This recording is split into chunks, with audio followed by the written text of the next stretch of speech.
A recruitment for the Royal Guard is underway for Curtis Schonberg. The knights, having read the message, cannot help but be surprised. Their souls are somehow uneasy, because everyone knows that the man is dangerous. He has a terrible character. Chloe steps forward and announces that she is going to take on the case.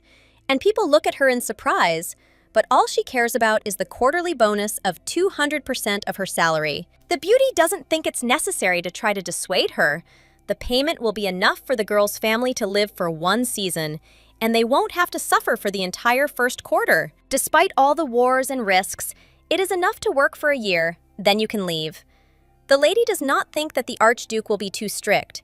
The most important thing is that the family does not starve. It seemed like it would be easy, but Advance was wrong. Curtis turned out to be 200% insane. No one could last under this cretin's control. Maximum 2 months. The reason is obvious. The young man's favorite pastime was roll call. Everyone in the squad had to stand with their heads down. Chloe was constantly given disciplinary sanctions. Even though she worked late, no one cared. The commander is the son of the kingdom, and also an archduke. He is so overwhelmed with work that he is constantly working, and the adjutant has to comply. The penalties did not bother the girl much, because she was well paid, and that is the main thing. The heroine remained in subordination for 3 months. Sometimes she wanted to forget about everything, but did not do this, the man calls Chloe, calmly asks if she heard everything that was said. Jumping up, she declares in panic that she heard everything. The man, smiling, says that she wants to be shaken off again. Once, the adjutant said this phrase to her colleague, unaware that the Duke himself was behind her. As an apology, the girl promises to stand in the rack for another 30 minutes. Curtis sees that the lady has relaxed too much. As a punishment, he considers the best solution to be a salary cut. Her facial expression changes, because money is the most important thing for Chloe. And besides, she will be required to assist at the diplomatic banquet where Duke Glintrith will be present. It won't work. Chloe doesn't have suitable clothes. She doesn't even get paid. The man shrugs. Because the lieutenant has nothing to dress up for. She has a Royal Guard uniform. The meeting was scheduled at the mansion for 6 p.m. Upon arrival, the lady could not stop being amazed by the size of the estate. After all, the third state rank can lay claim to special luxury. The butler is surprised that the adjutant at the banquet is a girl, considering that his lordship especially insisted on this. The banquet will be a platform for finding a bride for the gentleman. This is only an assumption. It's obvious that there will be a meeting between Lord and Lady Glintrith there. She must have plenty of other suitable and decent candidates. The Archduke's pedigree really does have some dark spots. Advance thinks about weaknesses. She would also like to know them in order to skillfully use them. The lieutenant is met by a man who is surprised that she arrived much later than expected. The brunette froze. They were wearing the same clothes, but she looked more like a gray mouse. She had no jewelry at all. Curtis clicked his tongue as he took off his brooch. You shouldn't be looking like this. The only thought that runs through my head is why the young man is so kind, because it's not like him. One phrase brings everything back to normal. No more questions arise. It's time to go. The hall is full of decorations.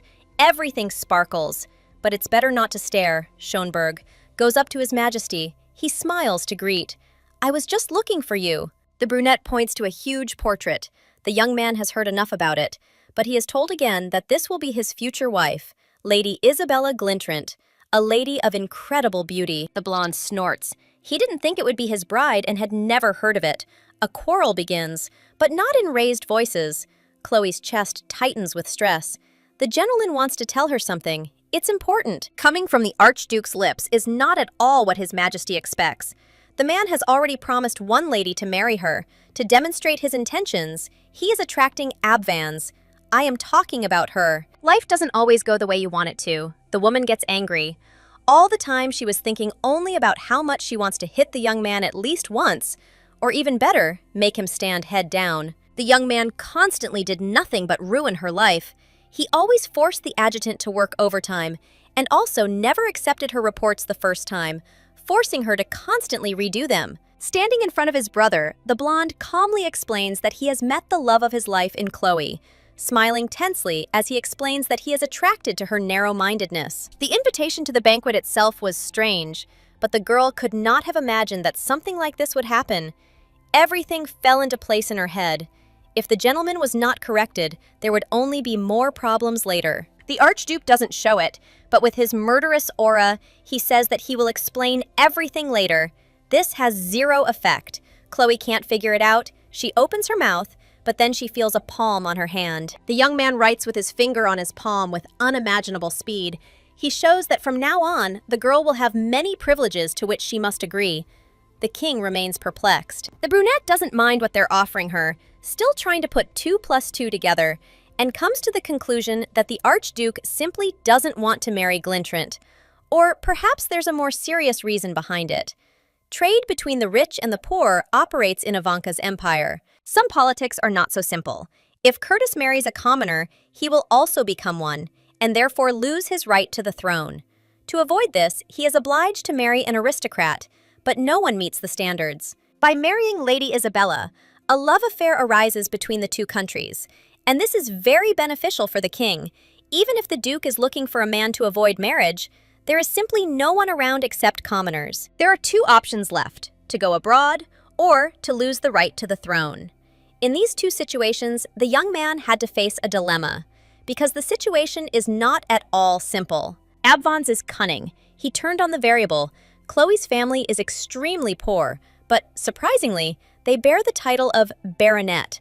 If the young man marries the adjutant, he can easily avoid marriage without losing his right to inheritance. The girl has other advantages too. She can't easily refuse a request, divorce won't be a problem, and she will never fall in love with her husband. Everything is working out too well for Curtis. The blonde ends the conversation with gestures and begins to whisper. He knows that the lieutenant needs money. Remembering his brother and sister, the beauty feels how her heart noticeably contracts. A terrible feeling. The animal, driven into a cage, cannot escape, but has to play along. Stepping half a step forward, the beauty calmly declares that she was made an offer she could not refuse. Turning on her inner actress, the maiden tearfully remarks that she cannot behave like that in front of the king. She is very touched, because she cannot wait for the moment when they will be married. The people in the hall begin to clap. Most of them remain perplexed. Pressing the bride closer, the Duke quietly says that they will have a conversation later, to which he receives consent. Curtis was born to King Ivanus and Princess Glintrant. The young man's mother was very wise. She did not want him to die of hunger in the war, and asked for the status of both countries. Thanks to her persistence, the demand was fulfilled. With age, the man not only became more handsome, but also grew smart and talented. To fulfill the duty of the eldest child, he joined the army and remained the Archduke of Schönberg, while still having the right to the throne. The situation greatly worried the king, so the young man had to try to solve this problem. The discussion of options for girls for marriage ended. The master had someone in mind, but he was not sure whether she would obey. The banquet ended. The Duke was glad that they played along with him. Chloe only recently realized that she had such a talent for acting. Initially, Ivanus did not believe it until the very end, reminding that lying is treason. The girl even got out of it there. The whole time since the proposal, she had been thinking about refusal. She doubted his lordship. Love is disorderly, but since the man voiced his desires in front of his majesty, it certainly means something. She couldn't believe that such a person could be sincere while still putting all this out in public. Fake tears of emotion appeared in her eyes. The blonde man stood dissatisfied. Leaning carefully towards him, the adjutant sternly ordered him to watch his facial expression. Ivanus knew that his subordinate was perfect for the role, but he still didn't believe it. The woman did not understand how. Even after the performance, they still did not believe her. A brilliant idea came to her mind. Letting go of the gentleman's jacket, she decided to take this step. The hand points to the brooch that is on the chest. The decoration is evidence that her beloved made a marriage proposal. On the back, there is the seal of the Schönberg family. Even this could be considered a lie, but there is no point in trying to continue looking for evidence because this could make the nobility angry. The situation resolved, His Majesty's face twisted with anger. The young man planned to ask for cooperation. They had to pretend that the situation in their love relationship had changed and that they would have to have a wedding so that everyone would believe it. The beauty doesn't want to be at a loss. She needs a lot. She's been through a lot in 3 months, and the latest events are too much. Smiling, Chloe ominously asks, "Are you ready to do anything for our cooperation?" In a calm voice, the lieutenant tells the young man to kneel. She smiles, but imagines how she would like to take revenge. He will answer for all the overtime and punishments that happened over the past few days. Before doing what was asked, the blonde remembers that he needs to give something. There is a ring in the box. It was with this that the late king proposed to Curtis's mother. Getting down on one knee, the man calmly asks to marry him. The girl does not know if this is right. The jewel is known. This is the divine flame. The young man explains that since they are getting married, there is no way around a marriage proposal. The heroine snorts, a little burdened by the ring of her ancestors. In his head, everything is not quite as it seemed at first. The blonde asks again, clarifying what was required of him when they told him to kneel. Everything is simple. The gentleman is ordered to lower his head down. Standing up, the Archduke clarifies what the adjutant will gain from this. If he thinks about what is happening, perhaps he will understand the essence. For everything Curtis has done, he is obliged to agree to any order. The brunette plays on pity, reminding her about her family, who will have to face the gaze of other aristocrats in the morning. This marriage will affect not only her, but also family members will be pointed at because of their low status. Obwans has 3 younger siblings who couldn't even finish school thanks to the man's behavior. These children found themselves in an unexpected situation. The deed is done. The lady cannot avoid marriage with his lordship. Looking away, the blonde promises to take care of the nobility and other problems. Despite this, Chloe wishes to be considered the dominant party in this contract. I repeat again, lower your head. The hero cannot object if he is against it. He can go to the king and then enjoy his new life on the shores of Glintrant. An ominous silence hangs.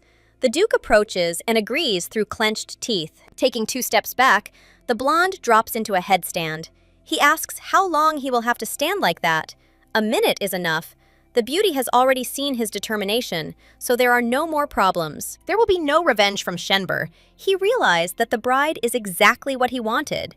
This is a hint that the deal is going well. He especially likes the woman's resourcefulness. You can't take that away from her. It is not the heroine's responsibility to become a victim of a deal. The man is going to propose again. Abvans is allowed to thoroughly suck all the blood during the short-lived marriage. Of course, the girl cannot count on becoming the full owner of the soul, but temporary control will be transferred to her.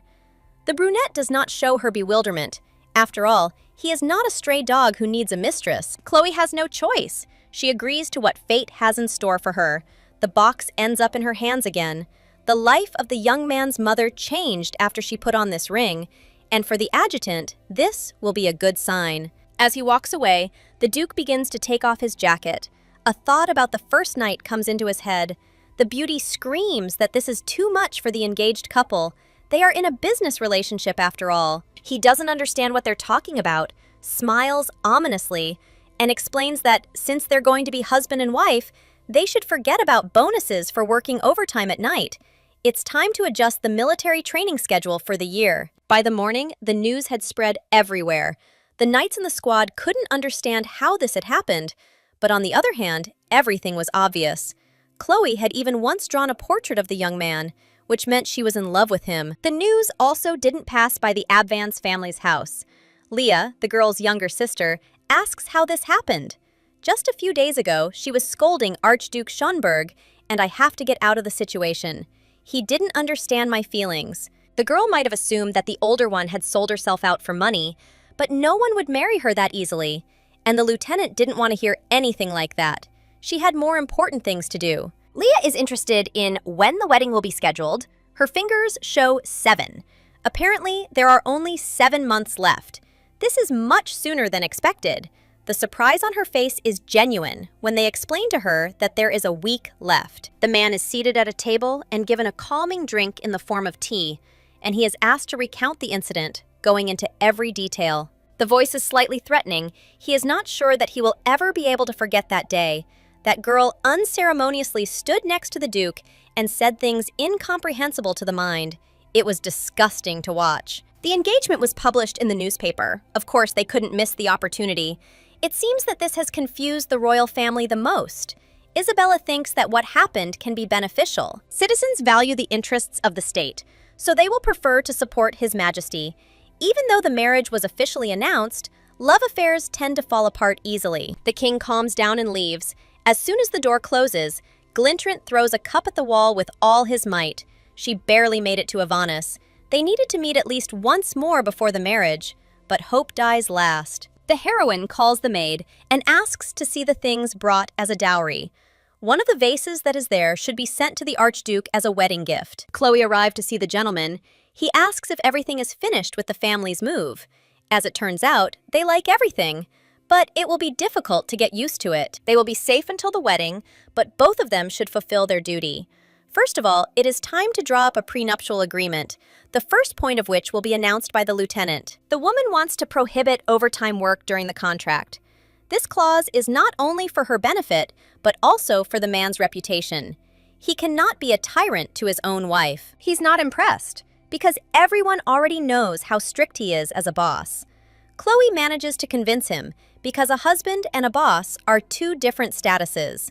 They feel sorry for her. She'll have to get used to it. Going to a lot of banquets will be something inevitable. While there won't be any overtime while serving as a royal guard, the heroine is overjoyed that at least she's managed to achieve victory in something. The Archduke moves on. He is interested to know whether the girl will continue to serve as his adjutant after marriage. The assistant asks not to worry. No one except Chloe would ever agree to be subordinate to Curtis. Point 2 is quite decent. It talks about payment for contracts in the amount of $1 million and a 400% salary increase. The gentleman agrees only to the first, which makes the girl angry. The salary is not taken from the pocket, but from the state treasury. If something is increased, the king will constantly reproach his brother and send him to Glintrant. In exchange, the girl will be provided for.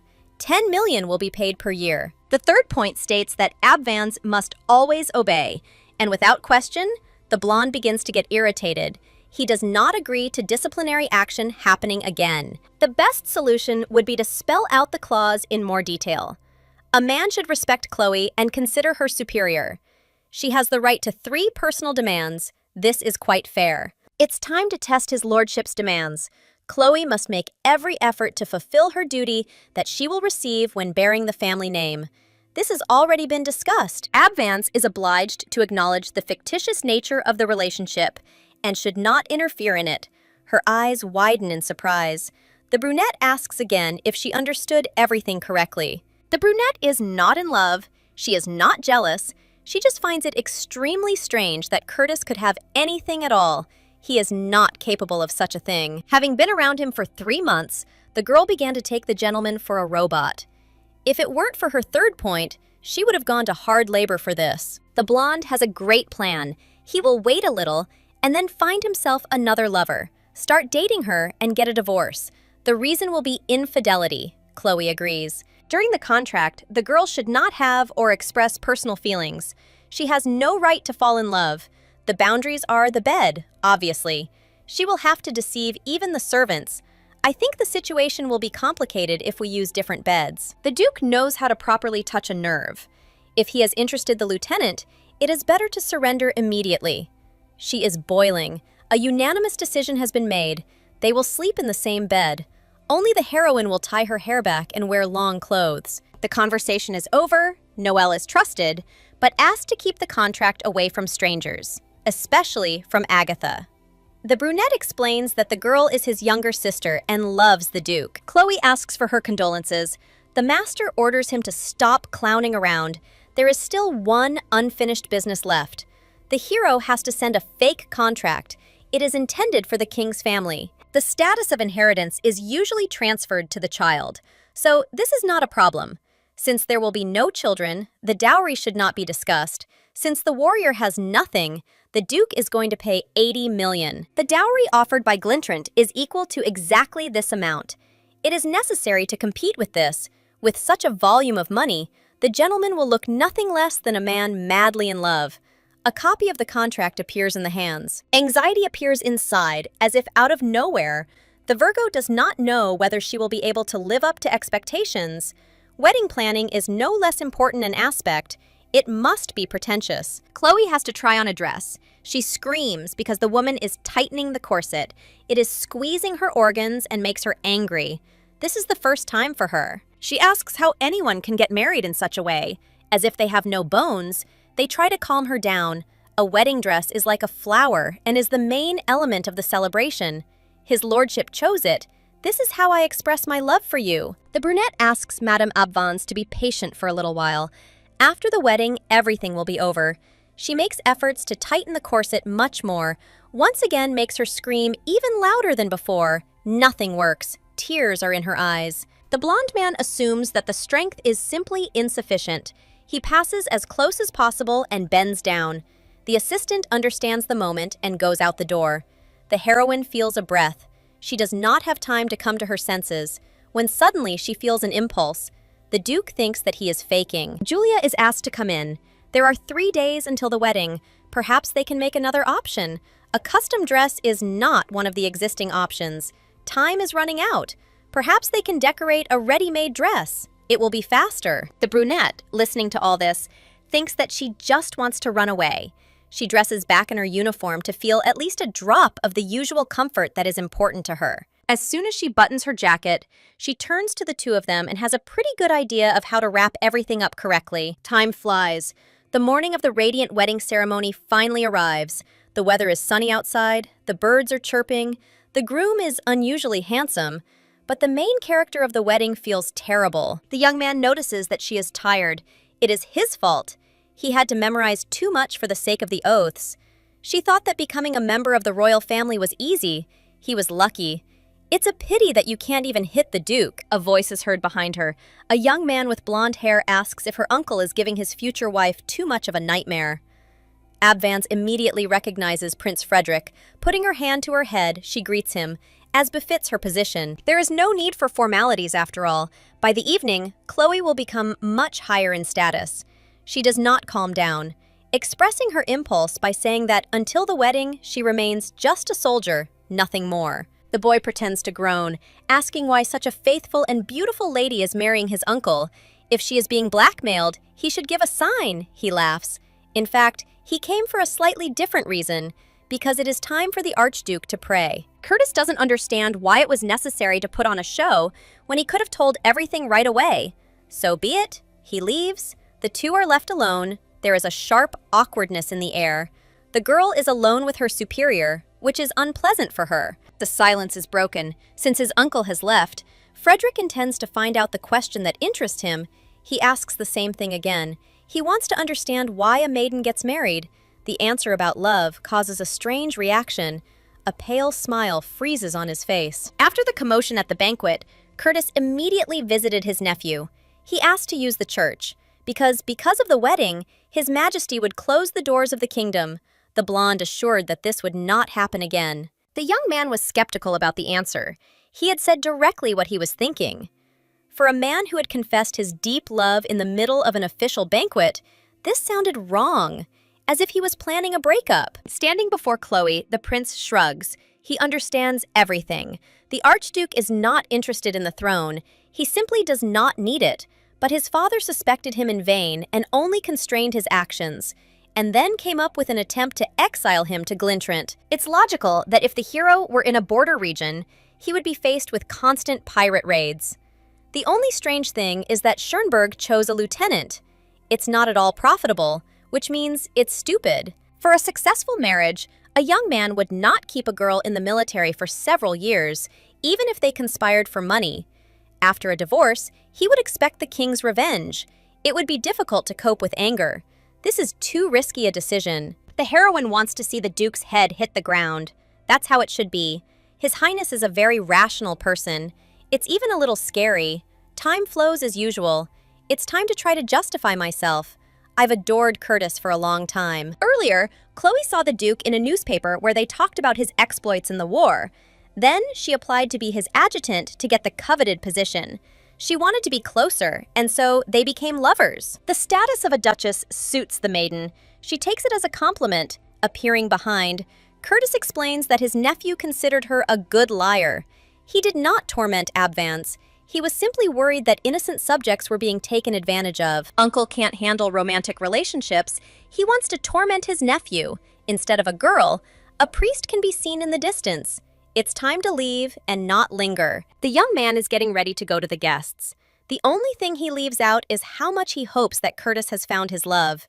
And Abvans's words are true. He deserves the best people around him. Looking at Chloe, the blonde grins. Frederick knows better than anyone that this is not reality. High society is discussing the upcoming event. They are all waiting for the ceremony, a hasty wedding. The ladies laugh, suggesting that the bride is pregnant. This is indecent, but it may be the only real reason. All the church security is in the possession of the gentleman. Such measures are taken to ensure safety. Many people notice that among the bride's family members, there are only children, no parents. One of them turns around with displeasure. The lady is not alone in the hall. You should not talk so loudly, disturbing everyone else. The sister asks her brother to restrain himself. He is still unhappy because people irritate him incredibly. The girl is worried that their behavior will ruin Chloe's reputation. The girl with blonde hair will ruin it much more effectively. Lady Glintrant is, however, incredibly beautiful, and it becomes clear to the ladies why the king insisted so much on marrying his lordship. She is much better than the bride, and against such an appearance, the future wife will not win, no matter what her luxurious dress or makeup. They say that the doors to Queen Mildred's chambers are even open to her. She deserves it. One of the chief guards clears his throat and asks them to take their places. Finally, he will be able to look at the efforts of the bride. The wedding ceremony between Commander Curtis Siarnak and Ivanka Schenberg and Lieutenant Chloe Abvans is announced as the doors swing open, revealing two figures being asked to enter. A quiet whisper runs through the hall. Everyone is confused. At the wedding, the bride and her future husband both came in military uniform, gathered in genuine confusion. They do not understand why this has suddenly become possible. They are not in official attire. 3 days ago, when Chloe suffered because of the dress, she still presented her brilliant idea. Instead of brutal methods, they should change something. The obligatory decorations for the royal wedding are the crown and belt. The ceremony is real if these two attributes are present. The crown was sent by the prince's wife, Beatrice.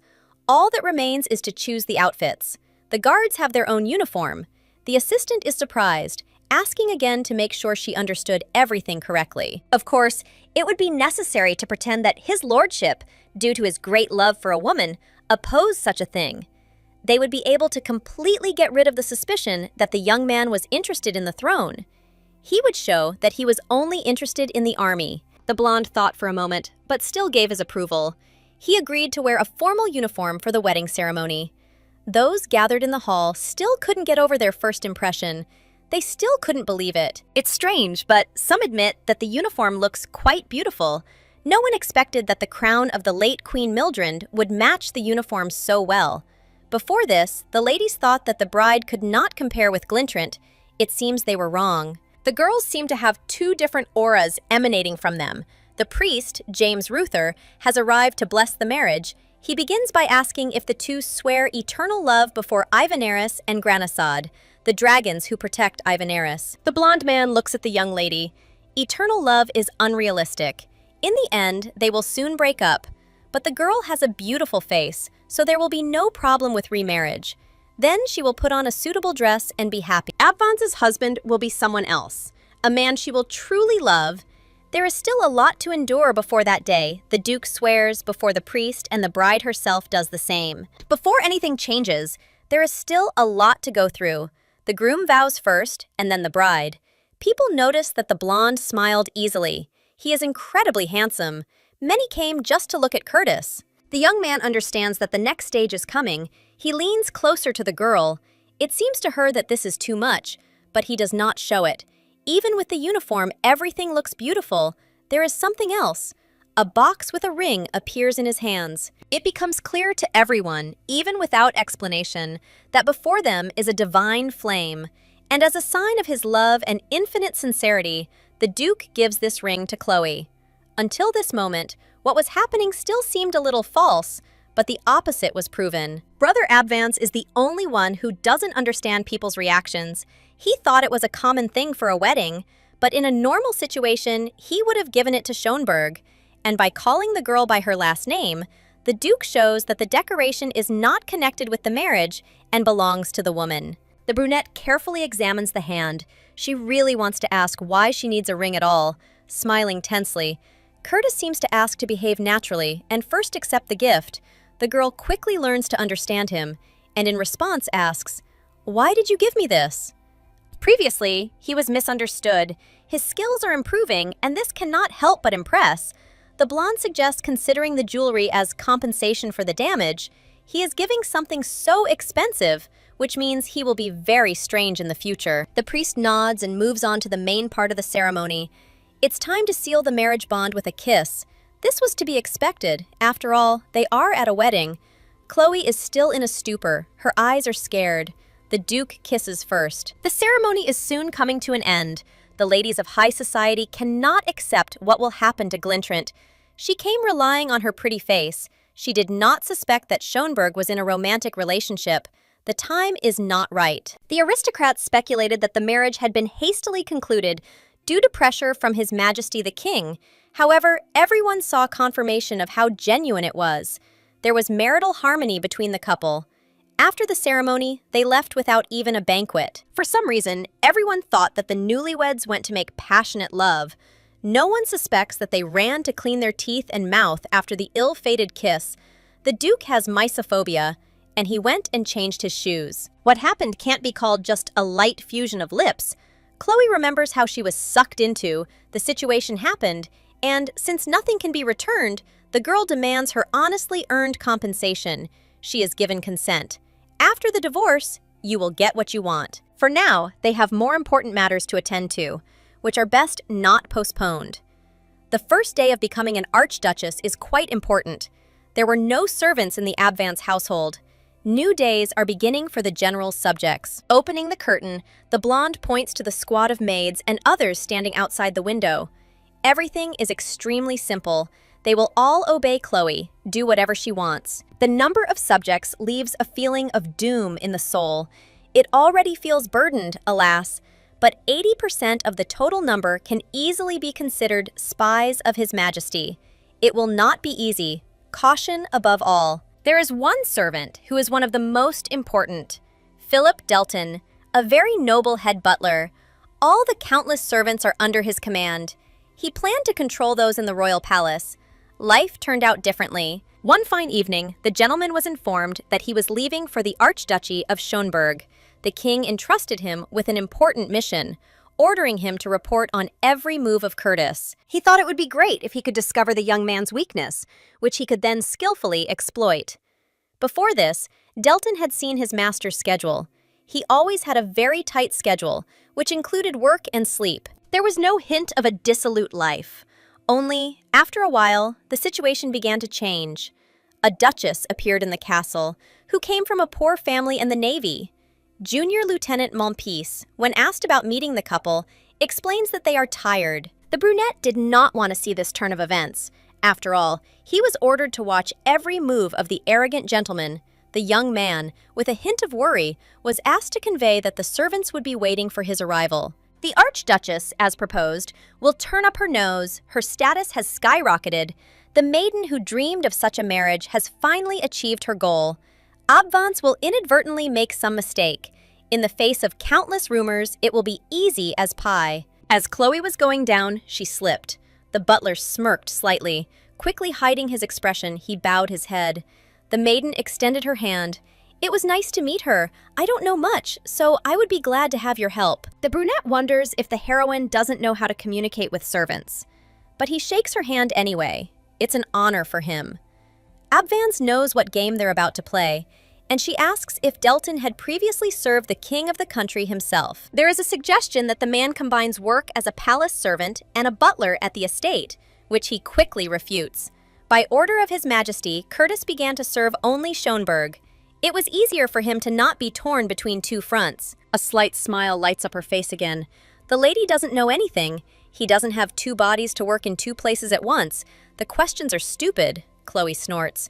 They act in front of her as if they are higher in status, which is unacceptable. Despite the fact that the couple was tired, the man insisted that they come out to greet each other. His displeased look shows what kind of problems the man might have. The situation is not simple. He has to bow his head and ask forgiveness for everything. He was unable to assess the situation from the perspective of the Archduchess and her husband. His behavior has changed dramatically. In order for everything to be okay, he will have to try to evade it. Due to his inattention, the subject did not pay due attention to fatigue. but he was very sad that he was unable to accompany the owners while they were at the estate before the marriage. Chloe is twisting everything. Were you curious to look at me? The man either did something wrong or is bragging about his incompetence. He is trying to justify himself, as if making Abvans feel guilty, while inside he is blazing with indignation at what is happening. From the very first meeting, the butler dares to evaluate the one who is higher in position, saying that she is a beautiful lady. Philip tries to tease with every word, offering a handshake at the beginning. The girl, obviously, tried to push him into making a mistake. Another excuse is cut short. The Duchess turns to her husband. He is very lenient in the mansion, but does not give his subordinates a second chance.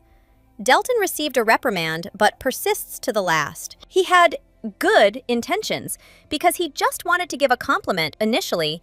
Chloe noticed the true expression on the subordinate's face when he shook her hand. He deliberately left a light comment. Listening to the butler, the brunette begins to think that the beautiful lady does not even deserve a kiss on the hand. He did not mean this. Only the Archduchess is more cunning. She must definitely end such an unpleasant conversation. The gentleman was very diligent in his attempts to catch the lady in bad manners. However, she is not so stupid. She understands perfectly well that the veiled insults are as if from a textbook of aristocratic etiquette. It turns out to be a three-way combo, but this is only if you look closely. The man thought that the lady was not such a beauty. Her origins were also low. She did not know the rules of etiquette. Being shameless, she began to live with the man before marriage. Philip tries to apologize, having long understood that he has found himself in a hopeless situation. The servants standing behind him begin to whisper suspiciously.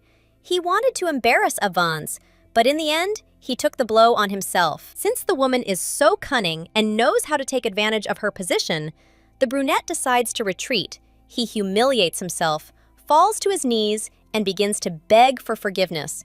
He was so happy to arrive that he crossed the line. It's a pity that Delton will soon have a new owner. They want to fire him.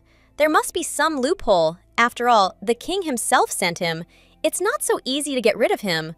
Or is it possible? Because if the Archduchess doesn't follow the rules, then anything is possible.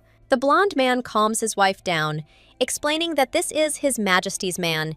His status is important, but it doesn't change the fact that Chloe is offended if the butler is fired. It will be taken as a personal insult to her brother. But he ruined the first day of married life. There is nothing left to do but follow the order and apologize properly. All this will be done with the help of a service check.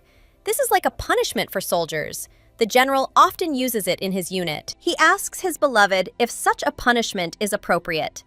In her opinion, it is weak. Any option other than dismissal would be quite good. The woman smiles ominously, suggesting execution. She served in the Navy and could accidentally shoot. The husband pretends to laugh, thinking his wife is witty. He will have to be patient so as not to anger the king. Delton is too slow. He should quickly rest his head on the floor before the consequences catch up with him. As he lowers himself, he simultaneously asks for forgiveness, doing it once again. He didn't want to endure such humiliation. Punishing her twice for the same thing wouldn't work. The Archduchess regrets it.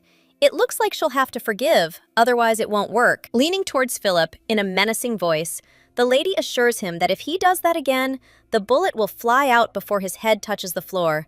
As a full apology, he will have to stand upside down for 3 hours. That would be the right thing to do. Hunger overtook the girl. She suggests going back to the castle. All the servants are asked to go prepare dinner and clean up a bit.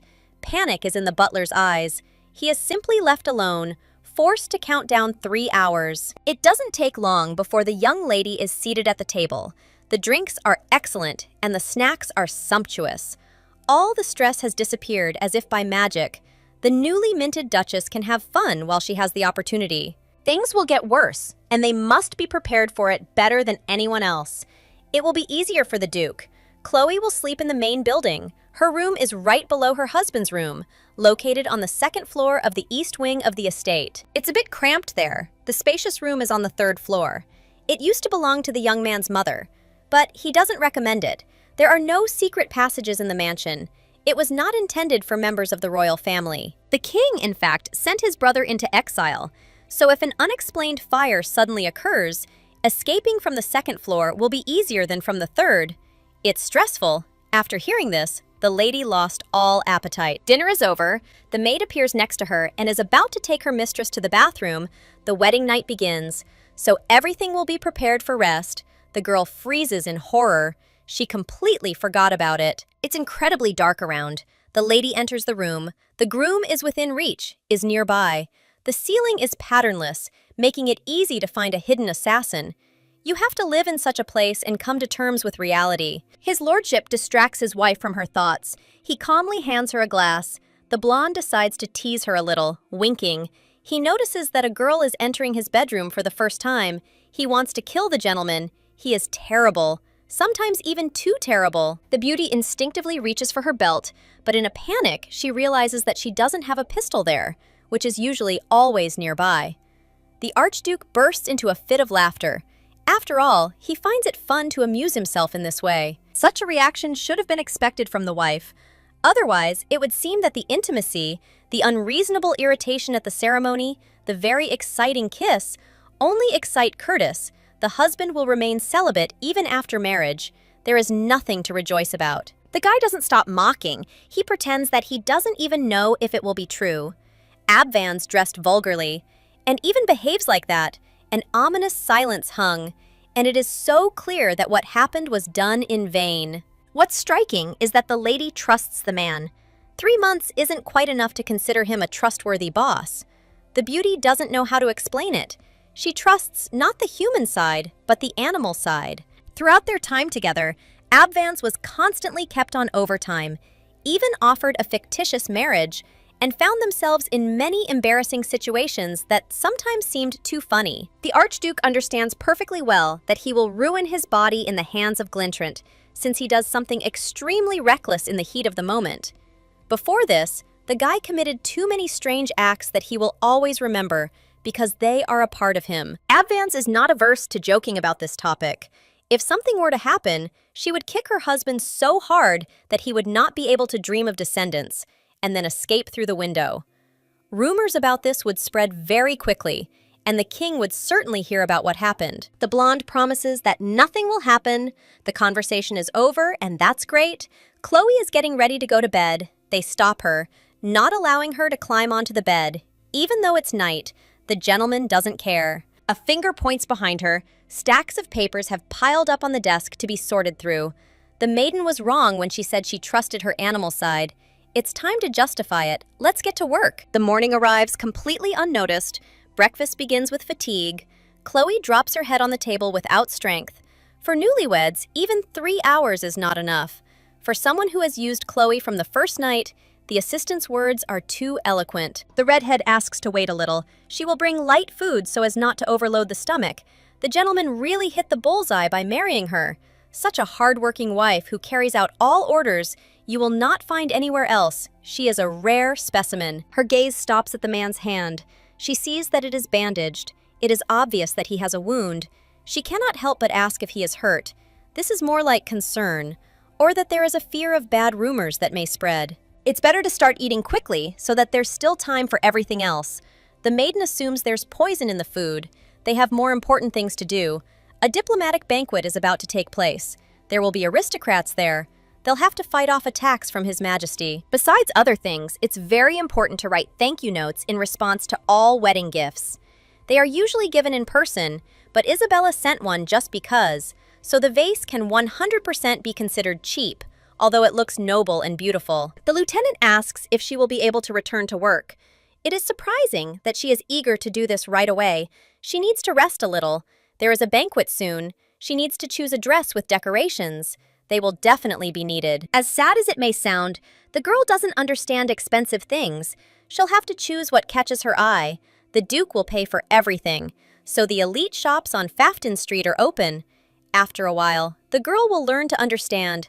There are a lot of animals in Curtis, and money is also involved. Thinking that such an essence manifests itself only in money and character, the lady soon realized how wrong she was. She underestimated her husband. Agatha Monpeace, the younger sister of Noel Monpeace, who serves in the Duke's detachment, cries to her aunt about the fact that the heartless Curtis has completely forgotten about her and married another, the Marquise of Flanders.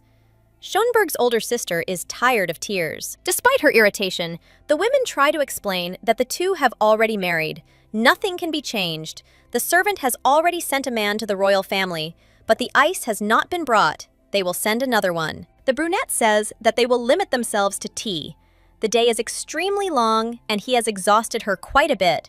The girl wipes away tears and asks if His Majesty will give them some ice. They say he is busy, probably up to his neck in state affairs. Flanders understands that this is complete nonsense. He is only maintaining an image, but in reality, other people are doing the work instead of him. It is all political squabbles, blackmail, which shows that supporting Curtis is completely unprofitable. Agatha is interested in the vase on the table. This little thing is nothing but trouble, but no one is going to explain anything to the beauty. The conversation turns to Schoenberg again. It was time to give up. One disgrace in high society had already been successfully survived. Then, the blue-eyed one visited the royal guard, because she had a mission. Despite all his efforts, the older brother is of no help at all. He refuses to try. The lady guesses why the smart Noel did not try. It is better to turn his attention to something else. The marriage is concluded and time cannot be turned back. It will be easier for everyone if the situation changes. First of all, for the Marquise herself, the girl thinks. She will come up with some other way. Another stupid thought comes to mind. She needs to go and buy a piece of jewelry that is much better than the divine flame. Something that will be able to outshine the original gift without any doubt. Jumping up from her seat, the girl asks her aunt to go with her to Basileur, where they sold an original gift and where she might be able to find something better. The woman suggests going with her peers, but no one listens to her, saying that would be wonderful, and she could eat ice cream outside. That morning, a white sheet was hung out in the castle, which the Duchess noticed before leaving. The guard does not understand what it is, but the butler politely explains that before you is a symbol of his lordship's first wedding night. Chloe can't contain her surprise. She thought that in their century, they haven't exhibited anything like this for a long time. The Duke comes up from behind, as if he reads her mind, asking if Chloe thought that one signature would be enough. They needed other options. There was blood on the sheet. The deuce understood where the cut of unknown origin on the man's hand came from. The gentleman's wounds had nothing to do with her. She simply considered such a thing unnecessary, considering that everyone already knew about the relationship. The blonde is sure that they were not believed. The wife feels lost. The situation is not pleasant. Because the reaction follows. It is all because of the impulse. In fact, the king did not say anything about evidence. Everyone knew from the start that the marriage was rushed because of the pressure. Despite this, for some reason, Curtis donated his blood for the sheets. Chloe already had countless labels. She shouldn't try to bear it all on her shoulders. The two will be accompanied by Dubois. He was assigned to protect his lordship. Usually the boy has a different expression on his face. His gaze is full of contempt for the Duke, but not for Chloe. They were close in the guard. His wife has business in the boutique, so it is better to accompany her. The heroine smiles nervously, considering that it is too selfish to understand the accompaniment of Sergeant Ezra Dubois himself. She knows that the man can suddenly talk about a romantic relationship, which is not desirable for her. There is not only a couple in the carriage, but also sisters and a brother. The girl is trying to carefully start a conversation with her friend. It is clear that he is noticeably offended, which is absolutely right. But she did not think that everything would ruin their friendship so much, which had been going on for more than a month. Abvon's had her reasons. They understand her. Her voice is still cold. She won't be able to share personal information. Iris points to the toy store and tries to say something. The older one covers her mouth, asking her to play a little quieter. Finally, the carriage arrived at the shop. Ezra opens the door and extends his hand, changing his behavior. The Duchess advises her not to beg for love later. She passes by. The sergeant does not cease to surprise her. He thinks that the wedding happened for love, which cannot be reality. Shouts are heard, turning around. The girl sees that the people on the street are extremely interested in her. Everyone wants to ask their questions, offers to guide and help. These are all journalists who were following her, but could not talk to her before this fortunate meeting. The Duchess manages to escape the clutches of those gathered. She did not expect this from them, although she should have understood exactly what she was getting into. In the store, the lady is met by the sixth heiress, Basileur, who asks to be allowed to kiss her hand as a greeting. Chloe had heard of such a custom, not suspecting that she would have to face it in person. Ezra comes forward to protect Her Highness. Such a thing is forbidden, in fact. The girl wanted to at least once more look at the divine flame that adorns her finger. The stone set into the ring was found by the heiress's father. It was kindly not sold because it was too small, but after processing it blossomed on the hand. It is nice to see something like this. The lady really likes jewelry, since she was ready to kiss Abvanza's hand. Another girl offers to take her to the top floor. Her name is Camille Basseleur. She is the younger sister of the heiress. She is engaged in handmade goods on the 3rd floor. Having gone up, the heroine gasps. The main exhibition hall is the pride of the boutique. Everything around sparkles, and something like this cannot but look flawless. The woman should have visited the Duchess first, so she was very surprised when she received a letter in the morning. Chloe admits, "I don't really understand jewelry, so I decided to look at jewelry of different quality." To understand the difference, the beauty wants to see everything in real time. That's the easiest way. Basler admits that they don't have anything of low quality.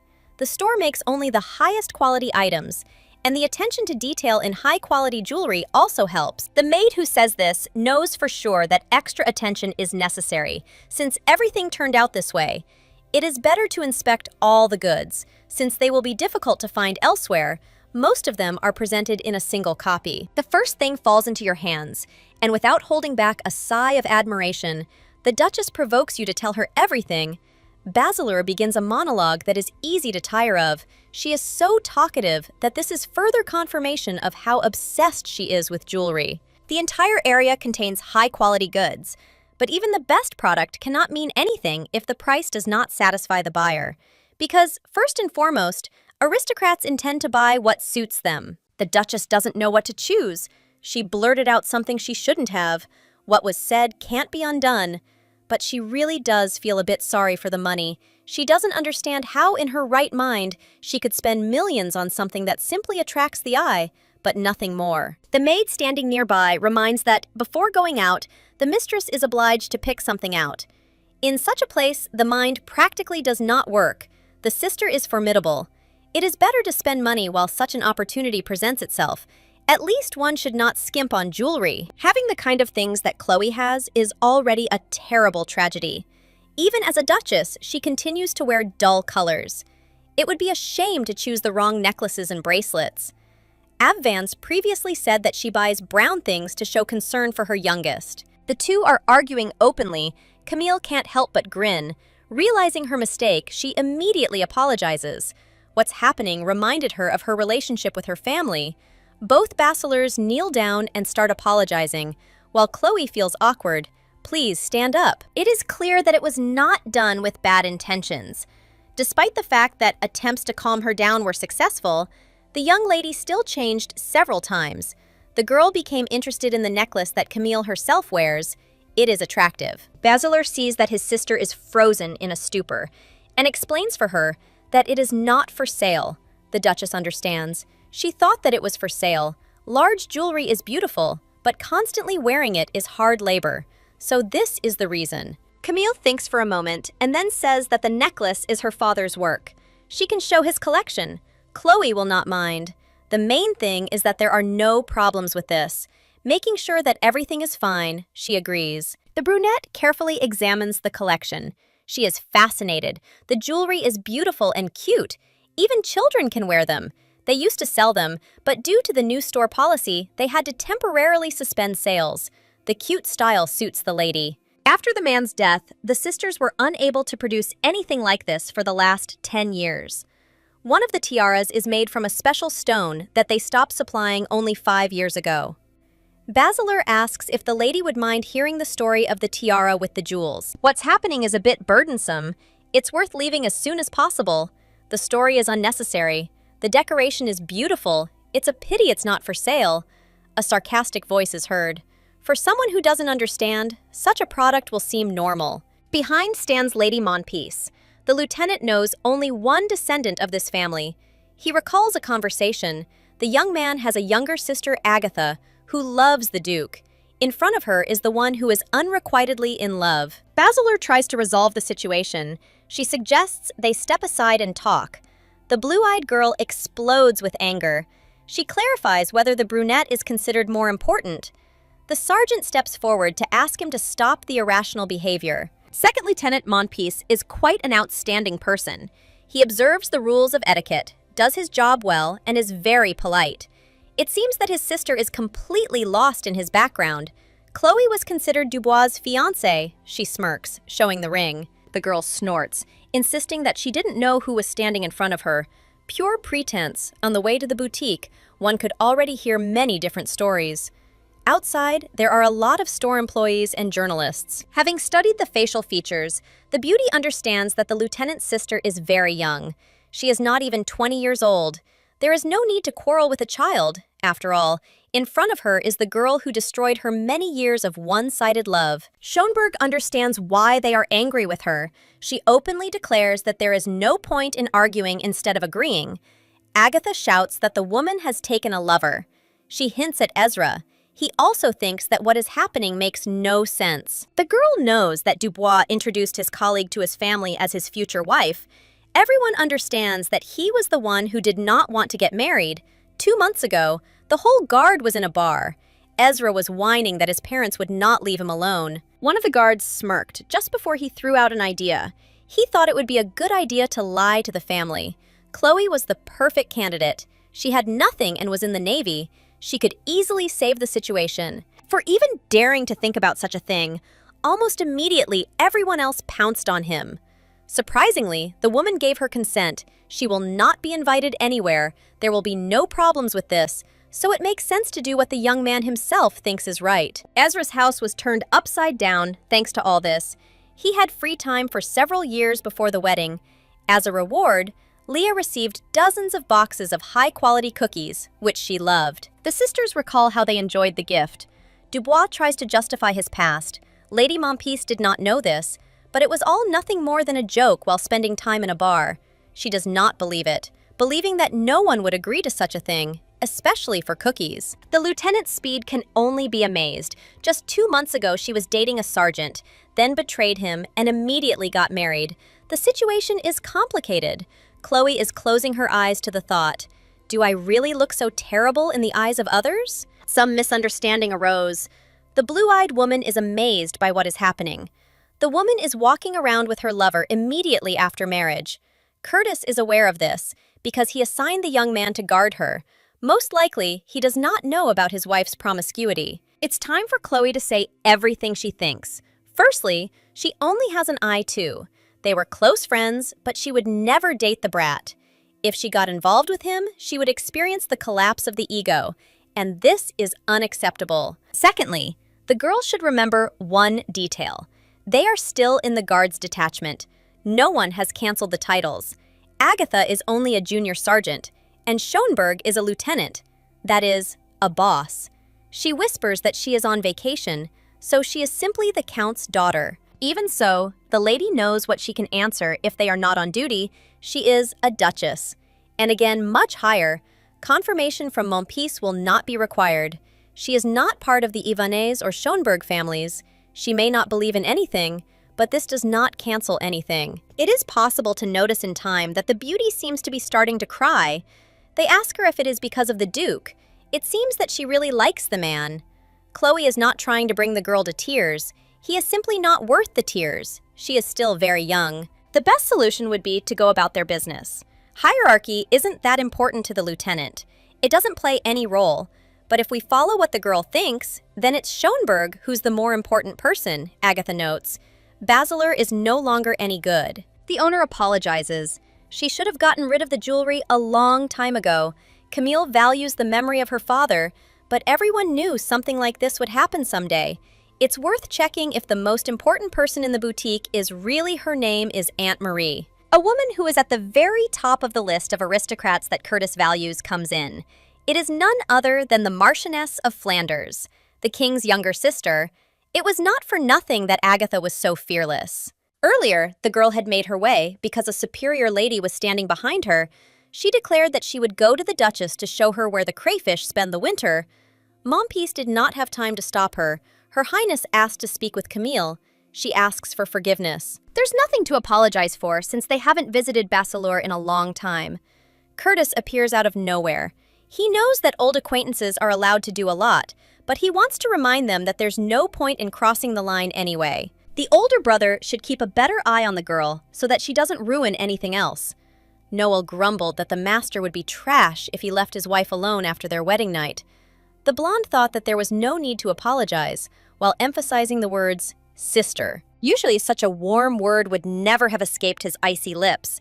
They are about to go upstairs, shouts are heard, where, obviously, the Duchess is accused of agreeing to something for the sake of cookies.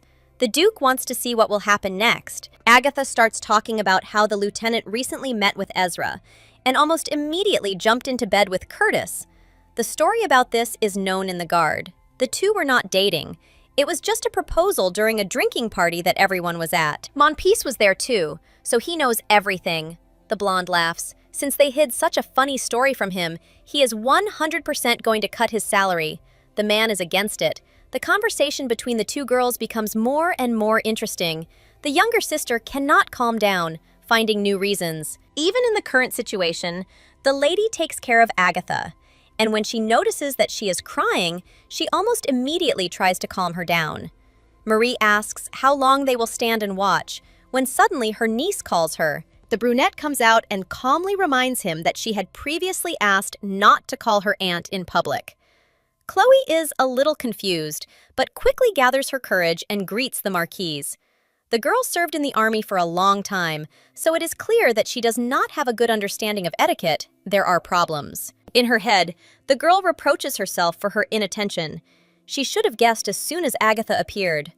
The blue-eyed girl squeals, pointing to other jewelry, and explains that the lady likes such cheap things, and also that she treated her badly, which is completely unacceptable. It turns out that Marie is also a cheap woman. Bachelor did not say that the things presented were a gift from the previous king in his youth. He liked such items, and thus he wanted to show his daughter that they are also beautiful. Curtis is activated in time. He wants to give his wife all the things from the store because his older sister wore them. There are several tiaras and necklaces that the previous ruler ordered for Princess Marietta a long time ago. The puzzle, which was missing one important piece, is coming together. The Duchess understands why Bachelor did not want to show her jewelry collection. It seems that the Marquise is on the king's side because she does not want to spoil her relationship with Curtis. The tiara remained on Leah's head, and she tried it on. The Marquise smiled. Her father sometimes forgot how old she was, and wearing such a small piece of jewelry at 20 was no longer becoming. There was a precious stone left in it that could not be bought for any amount of money. The former owner of the boutique loved this little thing, so the daughters remained as careful as possible. Camille is still not skilled in gold carving, so this is another reason. The lady rarely wears precious stones at her age. Curtis decides to take advantage of the moment and officially introduce his wife. Chloe Reed David Schoenberg. Fate itself brought them together. All the while, the brunette continues to fan herself, although the room is not at all hot. Agatha, who had been standing quietly to the side for some time, without making a sound or showing any sign, runs forward again. Blue-eyed shows her despair through her voice. She does not understand why she was abandoned and married to another woman. The Duke naively thought that her manners had improved after the incident in Carrion Hall, but she is still frivolous, nothing new. At one point, the man even considered making Monpeace his archduchess. Judging by her reckless behavior, it's good that he changed his mind. Otherwise, it wouldn't have ended well. He didn't leave her to marry her, and her status didn't affect his sympathy in any way. The girl tries to explain herself to the last. She really loves the young man, even joined the royal guard for him. He lowers his voice, asking who asked her about this. Unable to bear it, Agatha starts crying and runs away. The ice cream will have to be put off until next time. The girl's older brother stops his sister. Since the sergeant will remain near the Duke, he asks her to take her leave in order to calm her down. Finally, the boutique becomes calm. Surprisingly, the lady missed such peace, which was easily stolen from her. Marietta apologizes. She didn't know what would happen, and if she had known, the situation could have become even worse. Chloe introduces her sisters, Leah and Iris. They were standing next to her the whole time, but their names hadn't been called yet. Iris resembles her relatives on her mother's side, and Leah, like the Duchess, is on her father's side. The Marquise apologizes again, only this time to Abvans. She is thinking of giving the lady the tiara that is on her head, but it's not worth it. Her younger brother will apologize instead. It's the first day after the wedding. The wife is better off trying to protect her pride. In return, they want to ask something else from the woman. When everything is over, the two go to rest and have a snack. They got out of a difficult situation with difficulty. The girl is happy that she can relax while eating ice cream. The sisters are accompanied by Ezra. The Marquise was successfully escorted before she left. Warned about the meeting in Eleanor, Chloe should be prepared. Consider that I saved her today. It's obvious that the heroine has never attended Eleanor's events. This is a famous salon created by female officers. In addition to attending, the girl will have to move up one step and become an organizer. Lady Mompiece's attack was expected. Even Flanders herself expected it. Being in high society is a real headache. There are too many problems to overcome before anything changes. The young man smirks. The wife doesn't see anything funny and asks why they're looking at her like that. The blonde man is offended that they think badly of him, as if he's a crazy person who only wants to criticize someone. He's not particularly kind and never has been. Virgo calls a man she really liked the ice cream and wants to pack some to go. For this, she will need ice, and this will be a little problematic. She does not want to say in front of the Duchess, but the expenses are slightly higher than the bar. Leaning towards her husband, the heroine explains that she doesn't know the culture of high-ranking aristocrats. She wonders if it's okay to take something like that with her. She actually wanted to send some ice cream to the Marquise, not eat it herself. The blonde man can't concentrate on anything. They're too close. When we met, it seemed that the woman needed something cool. It seemed that she was too hot, and he felt sorry for her. The gentleman asked to send a gift to Flanders and add some ice. A lot could be sent. Ice cream is difficult to store, but the lady has a dungeon with ice. Turning to his wife again, Curtis asks her to sit down in her place. The lady thought that it was not quite polite to speak while standing, but that was not the point. She was trying to find the reason and suggested that she smelled bad, like the scent of the perfume that Julia had applied still remained. A strange situation. The man says that this is also not the most pleasant thing. His facial expression is distorted. The gentleman is disgusted. It's surprising how he shared the same bed with the girl, since he is so disgusted even to be close to her. Ice cream is a nice gesture, but the debt could have been repaid in some other way. My sister's fortune isn't the greatest. The Duchess doesn't know because clothes and jewelry could be considered a direct bribe, and perhaps the princess's tastes wouldn't be satisfied. It would be wonderful to at least eat something delicious. The maiden showed herself to be caring. She even asked to send ice. The jewelers in the store also could not stop praising her. The beauty smiled. This was because of the Duke's order, because he handed over 120 million in cash, asking to give back everything that his wife's hand touched. This will be remembered for a long time. Basileur had to sell half of Camille's collection, even her jewelry. Chloe is happy with the situation, although her face says otherwise. In the end, she incredibly likes the items she chose. They all suit her new status and image. The blonde man stops the teasing, asking if he only likes the jewelry, or him too. The silence and ominous smile make it clear that he doesn't like the Duke, despite the fact that the gentleman has a fair amount of money, and what he spent was clearly a waste of money. The order is a complete madness. There is too much jewelry. The man decides to reveal one detail. After the divorce, he will not keep the things for himself. They all remain with Chloe. The mood immediately changes. The heroine promises to spend diligently and get rid of a large amount of money. It remains to deal with clothes, after all. Walking around in dull colors is considered wrong for a duchess. This time, everything will be done according to her measurements. This time, Abvance will not feel awkward about spending. Smirking, she states, "I will show you what true extravagance is." Her Highness's wishes turned out to be very specific. She knew what would suit her and what would not be worn. The Duke sits aside and watches everything. The picture is funny. The girl no longer looks like herself from the jewelry store, where she was quite withdrawn. She just often ordered clothes for her sisters. They couldn't wear the same clothes to school. Children often quarrel about this, so they needed variety. The girl wore a military uniform 24/7 just to boost her own opinion. Iris stands out. She was loved in their area, but others constantly gave her cold looks. Everything reached the point of absurdity, where she was constantly being refused admission to schools. In order not to suffer from attacks, the girl was obliged to dress decently. The gentleman recalls that in the duchy there is a personal tutor, a home tutor. The problem can be solved if he takes on the teaching. The brunette feels uncomfortable, despite Schonberg's nobility. Usually, the relatives of an older lady who has married do not live in her new house. With a salary of $40,000, the girl has been coping with the task of raising children all this time. It is surprising that the lady spent money on her family first and foremost.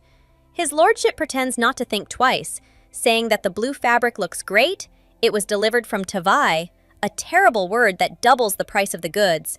It suits the lady, so it will be bought. The woman herself said that she would show extravagance. There was nothing to be embarrassed about. The Duchess has a good build, she is tall and slender, so the fabric will suit her very well. The designer quickly makes sketches on paper. The sleeves of the dress will be long and flowing, which will highlight the features. The lieutenant wears a military uniform all the time, and it would seem that she shouldn't be so keen on shopping, but she enjoys it to the fullest, most likely ordering clothes for her sisters. She often thought about what would suit her, and now that time has come. It is unlikely that there is any regret in the heart that the maiden gave up her share because of caring for the younger ones. Watching the childish joy that sparkles in the eyes, the man begins to increasingly understand that he did the right thing when he brought his wife to the boutique. While the hero was in a state of shock, Chloe managed to receive a bill for all the purchases that had been made. She looks proud of herself. All that remains is to buy a house. Curtis remembers that he needs to figure out where the family lives. The Duchess's home is dangerously located near the road. The sisters can temporarily live elsewhere. The brunette insists that the parental home not be destroyed. The parents can come at any moment, although all this time they have been living in another country, irresponsibly forgetting about the children, Schonberg explains. The new estate will become famous. They will visit you there too. It's not just the parents who didn't even take care of anything. It would be funny to understand that after the divorce, the lady lives in the place that her ex-husband bought. Curtis turns away. He nods and indicates that he understands the situation. A noticeable change in mood. The man doesn't make any reservations. Perhaps he's starting to get tired of pointless conversations with the lieutenant. This is expected. Such a man is unlikely to have ever waited for a woman until she finished shopping. This is his first time, just like Chloe's shopping. A beautiful dress is visible in the reflection in the mirror. It's the first time a girl has ever worn something of such high quality and expensive. But she feels uncomfortable, probably because thoughts are running through her head about how the thing doesn't belong to her. After all, it's just a temporary measure. A voice is heard from behind. Curtis thinks that the dress suits his face, which means there is no point in continuing to stare in the mirror forever. He does not turn around, propping his chin on his hand. The hero looks away, as if trying to avoid eye contact. Chloe still feels a little awkward that she hasn't worn something like this before. If you don't look at the price tag, the fabric is nice and comfortable, pleasant on the body. For a duke, such clothes are the price of chewing gum for an ordinary person. You can't get used to luxury. After a while, there will be a divorce. Even though the woman got married, she still didn't become a real duchess. This marriage is just a show. Soon, she will have to leave the stage and return to her true self. The girl doesn't want to be the only one who feels broken, so she tries not to attach any importance to anything. There is silence in the carriage. The gentleman's facial expression does not make it clear what exactly he is thinking about. Even if it seems that he is thinking about his wife, he again has the same expression as usual. The man is confusing. The maiden managed to fulfill her role, but this will not happen every time. You need to make more efforts to avoid falling into a trap. Not all the people from high society that he will meet along the way will be as easy as with Agatha. Women will be especially picky. The young man reasons as if he himself was in Chloe's place. It is better not to get involved with Lieutenant Dubois for some time. It doesn't matter what happened before, because what was is long gone. It will be troublesome if a Virgo has unreasonable relationships with other men, especially with those who previously meant something to her. She should understand this without any explanation. The brunette still tries to explain, they are just friends. It is not such a big deal that people start gossiping about it. Most of the guard members know the story about it. The blonde understands this. Despite this, asks not to make the situation even more absurd. He notes that there is friendship between a man and a woman. The heroine thinks that this is nonsense. A moment later, she understands that the young man did not know this because he is an outcast. He does not know what the lady is thinking, but it becomes unpleasant from just one look. Monpiece is still trying to calm his younger sister down. She is sobbing and saying that she understood the situation back when they made a woman an adjutant. That is why she wanted to be there. The hero suggests surrendering. Even Mother is already getting a headache from this. Agatha refuses to marry, and therefore the lady cannot sleep. Insomnia can be solved by taking medicine, but marriage to the Archduke cannot be solved even with the help of medicine. The girl loves Curtis with all her heart, but her feelings do not even reach the tips of his fingers. Remembering the conversation with Chloe, the blue-eyed girl is once again convinced that she does not even love her husband. Her attitude towards him even resembles a certain degree of contempt. 3 years ago, the girl managed to find out that the gentleman did not feel anything for her, but she continued to humiliate himself. It is completely wrong to talk about something like this. The girl considers herself a sincere person. Jumping out of the carriage, she runs away. They will not chase her. As soon as she gets a little hungry, she will immediately return back. Cooling her head will certainly not interfere with the matter. A wave of anger builds up inside her, which is harder to contain. The little girl hates absolutely everyone. Her brother, who remembers the events of 3 years ago, the woman who got married despite not liking Curtis, her mother, who is pushing for the wedding, and the Duke himself. The heroine has no intention of marrying an ordinary man from the street. She is fed up with what is happening, so stuck in her thoughts. The beauty did not understand how she ended up on some abandoned street. Running wherever her eyes looked, she found herself in a very gloomy place. It's quite dangerous there. Agatha wants to look for a way out, when she notices a woman in the window whose clothes are very similar to those of a noblewoman. It is none other than Isabella Glintrant. Strangely, she is not going to sort out the situation. Her feelings are more important. The rest is not important. The Duchess is enjoying her situation to the fullest. She doesn't know how long she can live like this, but she will enjoy the present moment. She was calm. As she remained, the honeymoon time flew by quickly, but things after that were no longer so peaceful. Many people whispered, realizing that the marriage was meant to enhance the lady's status. A bad aura emanated from everyone who was lower in rank. But what was worse was that there was a person higher up, namely Admiral Victor, who promised to arrange a sweet life for the newlyweds. The knights' reactions were divided into 3 categories. Those who pitied Chloe, believing that she had been threatened, as no one in their right mind would marry a tyrant. Those who thought that the lady had fallen sincerely in love, and those who believed that she was trying to climb the career ladder, this opinion being the most widespread. Dubois arrived at a time when all the points about what had actually gone into Abvance's head and why she had suddenly decided to get married and was even acting like she was in love were being discussed once again. The voice made the duo jump. They begin to apologize because they understand how bad the current situation looks. He lowers his voice when he says that they must definitely tell the commander of the 3rd squad what jokers the guys are, so that they will find an appropriate punishment for their bad behavior. A final warning is given. If they open their mouths to say anything again, I will definitely complain, and life in the guard will no longer be so fun. 2 of them run away. They still don't understand why Chloe even conspired with the head of the brigade to stop all conversations. They ask Dubois how the woman is doing in general. He seemed to be accompanying her. They wonder if they talked about their relationship. The brunette explains that they really didn't discuss anything like that, and calmly asks his partner to start eating instead of continuing the interrogation. The thoughtfulness doesn't last long. The hero comes to the conclusion that Chloe can organize her own personal escort. She is also part of the royal couple. The commander of the 2nd squad doesn't know whether the girl will do this, and if so, then he will have to find out the information directly again. The only thing that is known is that Abvance was summoned by Admiral Victor. He will sort everything out. Ezra has become noticeably heated, all because his friend continues to talk about things that do not arouse the slightest interest.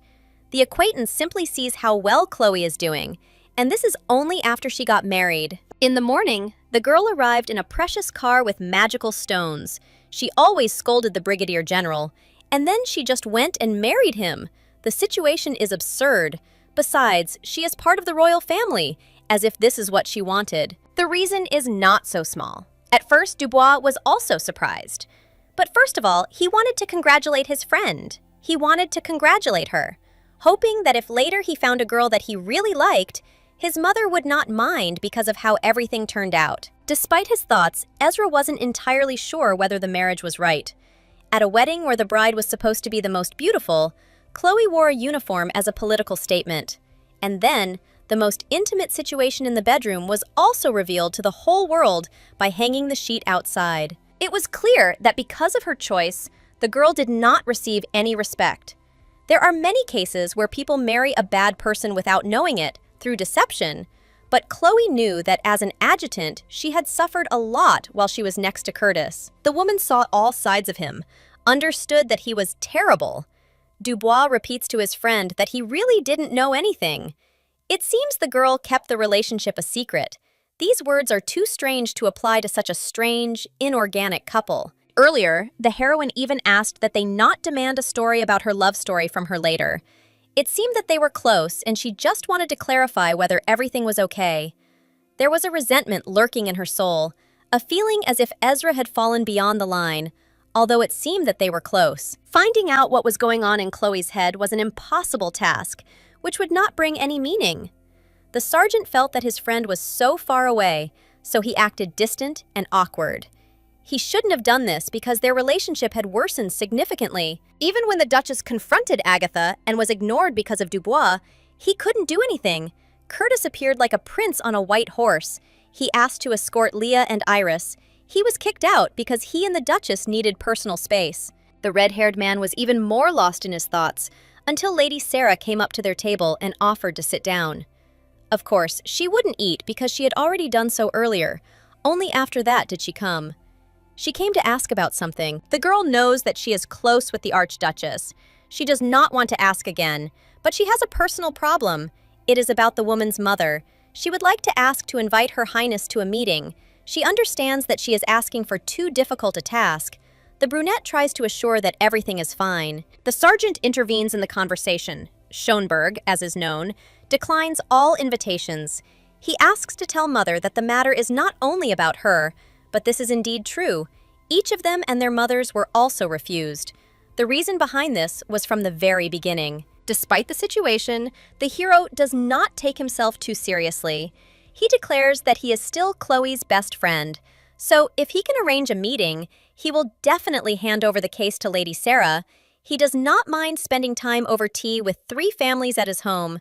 It is immediately obvious that he likes his colleague. Dubois doesn't want to continue the conversation, gets up to leave. Without even saying goodbye, there is no excuse for this. He is just a little upset and stubborn. The Schonberg couple stands before the Admiral. Victor wishes to convey the king's message. The man demands that a housewarming party be held, preferably a very festive one, at which all the highest nobles, including the entire royal family, will gather. The Duchess will personally organize it. Until now, the main event had been the 28th anniversary of the establishment of diplomatic relations with Glentrent. But since the proposal for an engagement between the families had been completely thwarted, it was necessary, at least for the sake of decency, to hold a banquet anyway, making it dignified. The girl has become part of the royal family, so this is part of her duties. There are 2 more experienced representatives than Victor, and the crown princess is ill, the Duke smirks, suggesting that His Majesty made her suffer. The lady isn't sure if it's okay to say that, but the Admiral doesn't even bat an eye. There's also the Marchioness, but she's been assigned another job, and that's not a good sign either. There's no point in talking about that either. They're talking as if they're on the same wavelength. The Admiral understands Curtis's situation. The boys should do everything as it should be. It was the gentleman who brought Schonberg to the naval detachment. Formally, it was he who introduced the 2 of them.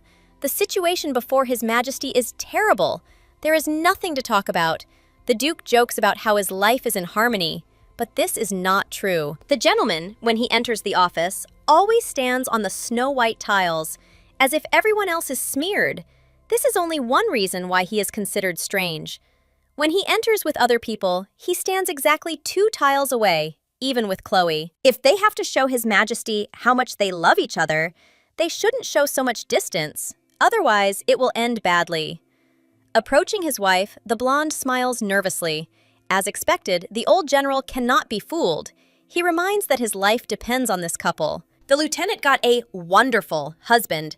As soon as they left, he suggests trying to hold hands, for a start, And this will do. The heroine feels disgust, but still agrees. Everyone around whispers, but thinks that this is normal because they are newlyweds. It's because of the Admiral's advice. The problem is the distance. The man didn't even fully realize it. It's better to follow at least some kind of rapprochement strategy while they are inside the palace, so maybe people will start to trust everything more. The heroine nods, but there is another problem. The blonde man's expression is terrible. If someone notices him with such an expression, it seems it would be better to just leave. Rumors of discord will appear after only 2 weeks of marriage. He says that it is pleasant to hear and immediately pulls his hand back. The general reported that the council wants her dismissal. I wonder if the lady is interested in this. She understands that this is impossible. His Majesty knows how to act correctly. He intends to remove the girl from the position of adjutant. He used all his strength for this and continues to try further. Despite this, the man failed. The heroine is reminded of the contract she signed when she took office, something that is hard to forget. It was a slave contract, under which they paid a lot of money in exchange for the inability to leave. Before Chloe's arrival, it was difficult to find someone. The admiral even received a seal. Authority cannot be challenged even by the king himself. There are not many options left by which the girl can be removed from office. The gentleman must obtain permission from the young lady's immediate superior, who is Schönberg himself. The blonde looks happy. There's no point in being sad, after all. He managed to cause trouble for the king. The heroine recalls a conversation with the admiral. At first, it seemed to her that he was protecting her. While she doesn't go to work, a lot has happened. It will take time to cope with it. His lordship acts as if he will benefit from this. It is understandable that he is pleased to go against the will of the ruler, but in fact, it is more profitable for him to remove the Duchess from office and pretend that he listens to Ivana's. It would be correct to do everything the other way around. From the moment Abvans took her new name, she has been doing everything possible to fulfill the responsibilities that this name imposes on her. Before she took part in this adventure, she calculated everything that could happen to her. It is clear that she was ready to lose her place. The woman is asked to be quiet. There are a lot of extra ears in the castle, and one should watch one's language carefully. With displeasure on his face, the guy breaks away from his wife. He himself asked her to be more careful, and after that, he pretends that they had an argument. His steps are quick and heavy, as if he has lost control of himself. The lieutenant tries to follow the same principle, but she accidentally trips. The woman falls, but gets up almost immediately. While blaming the gardeners, the woman suggests continuing to walk. The general wanted to extend his hand to help her get up, but did not have time. The young man asks if they see him as trash. His expression shows sadness, which is not at all typical for him. He has been thinking about this for some time, but his wife is thinking short-sightedly. She asks for forgiveness and asks for an explanation in more detail so that she can improve. The blonde tried to say something completely different, but perhaps for the first time, he couldn't formulate his thoughts. For some reason, he felt as if something was stuck in his throat. It was unpleasant to continue speaking. It was causing some confusion. Chloe had previously wondered why they were trying to protect her instead of throwing her to the king like a bone while they were preparing for the next step. This was not true. The Duke would not want to do this. He was asking if it was worth saying such a thing in front of other people. In fact, there is no one around. Since childhood, Schönberg suffered from attacks by killers and began to distinguish when someone is nearby. I can leave a young lady at any moment, but if the girl knows that he has definitely not done this, she should not talk about it. This makes you want to get angry. The man calmly remarks that he hopes that the adjutant will not repeat the same mistake in the future. He has ruined everything. He feels strange, which is unusual for him. The expression of hostility on Chloe's face is unnerving. She seems upset. Following him, the lieutenant suddenly says that she has something important. She addresses the brigadier general. Although she has never called him that before, she hints at the third clause of the marriage contract, according to which she must always be obeyed. At the moment when the man showed his displeasure, the girl was about to yell, but she remembered how her sister had once advised her to calm her temper a little, which was already difficult, and yet, if you kill your character, then she herself will die, so it's even better to kill your opponent. Finishing her thought, the maiden advises Curtis to consider her as his superior and respect her as much as possible. It seems that this was a condition of marriage with the officer. She is not mistaken in this. so he will still have to obey. The man is ordered to take 2 full steps forward. He is more obedient than Chloe thought, but he will have to look up too much, and this is not entirely convenient. To continue a productive conversation, the lady suggests sitting on a bench so that she can look down. We have to answer questions that, in a sense, are completely meaningless, because the chain is still unraveling. The general has been serving in the detachment for 12 years, longer than many of those under his command. I'm interested in whether the man knows how long it takes to train a new recruit. 2 months have passed. They got married only 10 days ago, not that long ago. The girl hasn't yet been able to master all the rules of high society, considering that she has never been a member of it. Her becoming a duchess was unexpected, and the next 2 months can be considered a training period.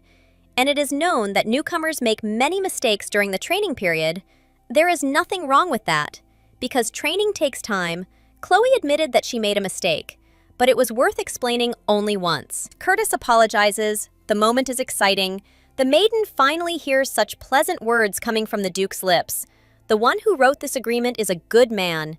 She finishes off the Brigadier General, asking if he loves her. What is the point of treating his beloved worse than the recruits? The man somehow managed to become such a person, to climb to his position, which is surprising. If he has absolutely no patience, it seems that his mood has worsened in this case. The girl can make a return. She ominously shows not the ring that is on her ring finger. Smiling for just a moment, the young man explains that if it were possible, he would have listened to His Majesty's words long ago. The words are informal, and this is a deviation from the script. The story has gone too far. The Duke suggests ending. He was wrong in the way he behaved due to his carelessness. With a sudden movement, the young man pulls the young lady's body closer to him. He asks her not to move, because there is a person standing behind them who is watching the conversation. Curtis again asks for forgiveness. This time, he gives a clearer explanation. The words upset him a little and made him behave inappropriately. Either the young man is sincere, or this is just a fake. To play his role well, the blonde understands that his wife was right. However, he cannot help but notice that wasting one of 3 opportunities like this is extremely stupid. In the future, a better option may present itself. Pulling away from the tickling, the girl imitates her sister Leah. She was always told that if you keep something for too long, it will turn to shit. The Archduke laughs slightly. He pulls Chloe closer again. This is the reason why he can't throw her straight into the clutches of His Majesty. It is impossible to leave the Duchess in front of Ivaness, who will be attacked after a few words, be it the Admiral or the authority of the Master himself. We will have to use all available cards. It sounds as if Abvance will be protected, but this is impossible. Before calmly explaining himself, the young man swears to one thing. No matter what his wife thinks, he is not going to throw her to his brother as bait and end everything. He would rather go to Glintrant than act so vilely. His facial expression changes to surprise. It would seem that these two are separate from each other. Except for the mission, they have nothing in common. Similar to the words he would say to another person, the Brigadier General understood what the main one wanted to say. This can be considered unearthly happiness, especially in this case. They are still being looked at, only there is more than one person standing in the bushes now. The man suggests that he also kneel before the Duchess, so that rumors will spread that he is crazy about his wife. He might stain her clothes, but for some reason, this no longer bothers him. This is also due to impulse. Chloe is to blame for everything. The young man fell for all the provocations. Although they were all quite childish, she hooked him again, completely overflowing with emotions. He even hugged the girl. All this for the first time for them, which makes him feel a pleasant sensation, but also excitement. It was time to slowly rise. The lady still could not believe what was happening. Apparently, he was imbued with Victor's teachings. Since everything was learned, nothing stood in the way of applying everything exactly as the situation required. They are already leaving, but since the situation allows, the blonde takes the lady by the hand again. The fact that they are a married couple is a well-known fact. It would be silly to be embarrassed. The heroine could at least pretend that everything is fine. The young man is also trying. He hates holding someone's hand. The Archduke must maintain his dignity, but it is much more important for him to show that everything is fine in their relationship. The brunette resigns herself and begins to increase her pace. She decided to take the shortest route to the knights, so the man is obliged to remain silent while they are nearby. Curtis continues to talk. He doesn't want to keep silent. For some reason, his mood is quite high. He can't stop laughing the whole way until they separate. Schönberg is in the king's chamber. His older brother, who is raging and fuming. The younger one has ignored direct orders for the fourth time. He shrugs his shoulders. The man can continue to demand the lieutenant's resignation, but nothing will change. As the prince of the Ivanis family, he exercises his legal right. As a member of the family, the young man must understand his responsibilities. There is undisguised anger on the ruler's face. He does not consider it right to entrust the preparation of the banquet to his incompetent wife. So be it. The general will not give in. According to the military regulations of the ruling house of Ivanis, the Archduchess obeys her husband's orders. He intends to fulfill his duty as a prince, but solely within the framework of military discipline. The master cannot say anything more about this. His brother is truly a willful puppy, since he opposes himself in this way. The man himself understands that the conversation is pointless. He is simply fanning the flames of conflict. It would have been possible to follow what was ordered, but otherwise, such a beautiful expression on Ivanes's face would never have been seen. Yesterday's hug with Chloe, it was simply a reflex reaction to the release of pleasure. It was equal to a pat on the shoulder of a soldier after a good fight. The blonde thinks about his wife. She can be given a bonus, just enough for the clothes she likes so much. Curtis smiles. If there is nothing else to say, he is about to leave. The king shouts at him one last time that he may not come back. Abvans is waiting for him outside the door. The face shows concern. It seems that His Majesty is furious. Since this has happened, the gentleman offers to drive him to a white heat. Holding out his hand, he sees a displeased expression on his face, but he still grabs the lady and pulls her along with him. For now, the young man arrives in a special mood. The king's rotten face is quite a sight. It can't help but lift his spirits. The favorable state did not last very long. It was all due to a meeting with other soldiers from the detachment. They saw the two holding hands. One of them struck me the most. The Duke is known for how neat he is. It's surprising that his hand touched someone else's. Moreover, next to him is Chloe, whom he diligently destroyed. The guy completely lost his mind, since he started asking about whether this is something normal, because such a thing is forbidden. Lieutenant Dubois greets his lordship. Corporal Sarah follows his example. The heroine thought that her husband would pretend not to notice the remark. She was dreaming. Because he gets into an argument, the brunette tries to wriggle out of it, but buries himself even deeper, noticing that Abvans's beauty is a real crime. Gratitude for a compliment to a woman is not long in coming, but for comments to someone else's wife, this is too much, for this can get you into trouble. Ezra comes forward, who intends to resolve the situation. Congratulations on the marriage were overly familiar. It's surprising that, without saying anything, the lieutenant still apologizes. As the commander of the 2nd detachment, he shares responsibility for the mistake of the commander of the 1st. He does not want any of them to be punished. This is enough. They are close friends. The corporal is not on the list. She needed to meet with Chloe on personal business, she congratulates, and begins to try to carefully describe the situation. In fact, her mother would like to personally greet the Duchess. She is counting on a personal meeting. The Duke turns to her and asks if they are only waiting for his wife. Sarah gets scared and assures him that she simply formulated her wishes incorrectly. Her mother sent 2 daughters to the army. This is a reason for pride, but it is not easy for her. It is worth visiting her for a minute. The gentleman knows everything. They discuss the details as they go. He offers his hand. The lady doesn't understand whether she is allowed to take his elbow. Abvans looks completely at ease. She doesn't care. Curtis explains that he just returned to duty, so there is not much time. There are many things that need to be done. Chloe is asked if she is okay. It is clear from her that the problem is not noticed. A friend then starts asking questions about the wedding with concern. He was really worried about why the ceremony happened, whether it was forced and everything else. His face has become haggard, although the girl assures that she eats until she bursts every day. Georges hasn't changed at all. At least something is stable, and that's reassuring. With someone else, it's just the opposite.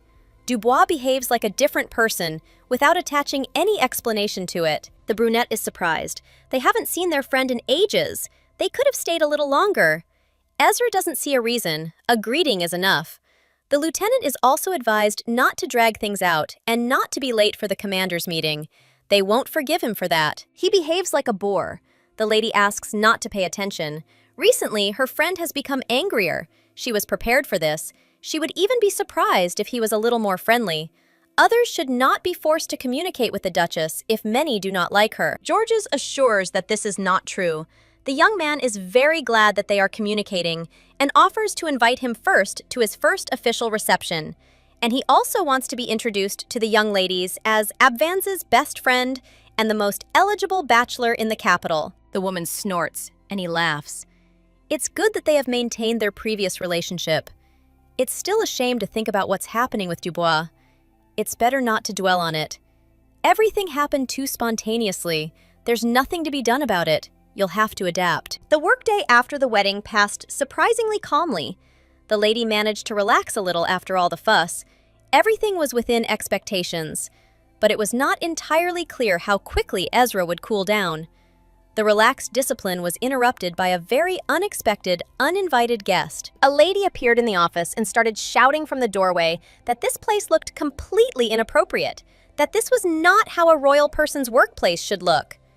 Madame Bring was an assistant, personally chosen by the king, and she understood that she needed to keep an eye on Chloe on a constant basis. Rising from her chair, the lady asks what brought her to her. She immediately tells that she arrived at the behest of His Majesty the King for a gala reception on the occasion of the 28th anniversary of the establishment of diplomatic relations with Glintrant. Since the Duke didn't strip the lady of her title, it became more difficult to provide assistance from the royal family.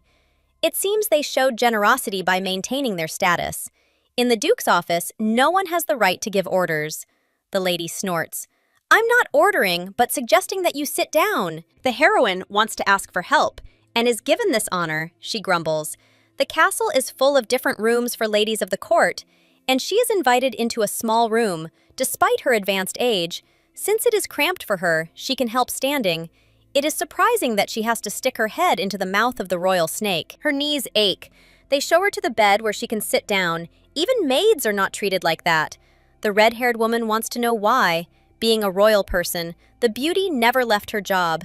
Because of her, another unhappy old lady was added to the stuffy kennel. The king also doesn't care much about the new member of the family. It's obvious to the naked eye. The Duchess thought that she was dealing with a man of character. But it turns out she's just a chatty old woman. She can't understand why the Lord's favor is so easily rejected. Schönberg himself also acts incorrectly before going out the door. Mompiece wishes him luck with just one look. The woman sits down at the table and begins to work. The conversations of the new assistant are more like white noise. It's even easier that way. Seeing that the Duchess has been distracted from the conversation, Bring begins to squeal something about this being a mockery of etiquette. The heroine is tired of the showdown. She reminds that Madame has arrived for a special purpose. I wonder if she knows how receptions are organized. As is known, the girl from the family who was granted the title, she had never even had the chance to attend such a thing. Even the wedding banquet after her engagement to the Duke was the first in her life. The red-haired one sighs resignedly. In front of her is the one who is third in the government hierarchy, and at the same time publicly admits to such a disgrace. It is not clear whether this is what is meant, because recognition in her understanding is not a shame. Bring does not calm down. A high position implies high expectations. A ruler is obliged to know everything.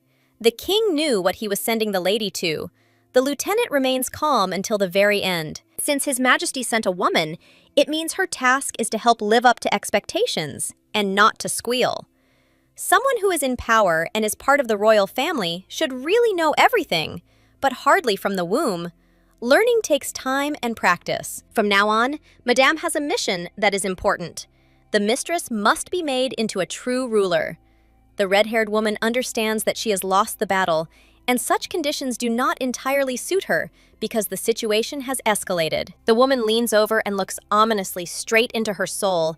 She clarifies whether Bring has come only to scold the third most powerful person in the kingdom. Chloe managed to get the hang of it. Serving as Curtis's adjutant, she learned one important truth. High-ranking persons are not obliged to delve into everything themselves. They are always important and irreplaceable people, because they are busy with important matters. They do not have enough time for this, so it always makes sense to transfer minor work to replaceable employees. In the past, the girl was constantly bombarded with the Duke's work, which left her with many nerve cells. The preparation of the royal banquet is an important matter. It should be led by Schönberg's wife. This right belongs to her, but there is only one catch. It is not fitting for such a high-status person to take on all the tasks from start to finish. The organization will be the task of Madame. Smiling with a sinister smile, the beauty shows with her appearance that she knows her rights. First, they will determine the purpose of the banquet and make a list of mandatory guests. The goal being the 28th anniversary of the establishment of diplomatic relations with Glintrant. First of all, they will include the Glintrant delegation and everyone connected with this country, since His Majesty kindly sent an assistant. Of course, the red-haired one knows everything, and if you don't tell, then it will be your own fault, because it will be marked as a cover-up. The entire delegation will definitely be invited, and from the local nobility, Countess Engel and her husband will be there. Baron Leblanc, Viscount Fleur and his wife, Count Rihanna's family will also be invited. Invitations will be sent specifically to these individuals. There really are a ton of guests. What should I write for them in the invitations? Bring smirks, she asks, to write touching words about the 28th anniversary of diplomatic relations. Of course, all by hand, it will be difficult. But there is no other way. The girl is not so simple, she nods, only mentioning one interesting detail. As an adjutant, she mastered the only official handwriting, the official palace font. If she wrote it herself, it was not a fact that all the guests would appreciate it. Any other official could write for her, and no one would notice the difference. Bring doesn't give up. She says that she still needs to remember all the nobles by sight. But the lady has already done this before the wedding. The heroine learned to receive guests. Since they helped her, and she even had an audience with the king, there were no complaints about her. The redhead is almost in a fit. She asks if the lady knows how to receive foreign guests. A weak point is discovered. The lady shrugs and doesn't know for sure. She is advised to pay attention. The back and lower back should not bend. The brunette asks to show. It is difficult to explain new information in words. She doesn't want to do this, but there is no choice. Getting out of bed. She shows that you need to stand straight. Tighten your abs so your lower back does not bend. Then take a step back with the toe of your left foot and bend your right knee. This impresses the lady. Bring bowed to the Duchess. The girl is given the protocol for the royal banquet. It contains records of all the banquets for the last 20 years. The records will help her. She just needs to leaf through them. The heroine sincerely thanks Noel. If not for him, she would feel lost. So he also copied everything by hand. The blonde asks if the assistant heard that the gentleman is going to the royal archives. State affairs are not children's games, but important events, of course. They must be documented.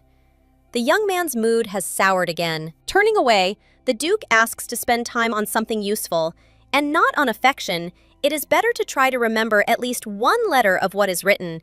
There is a lot to learn.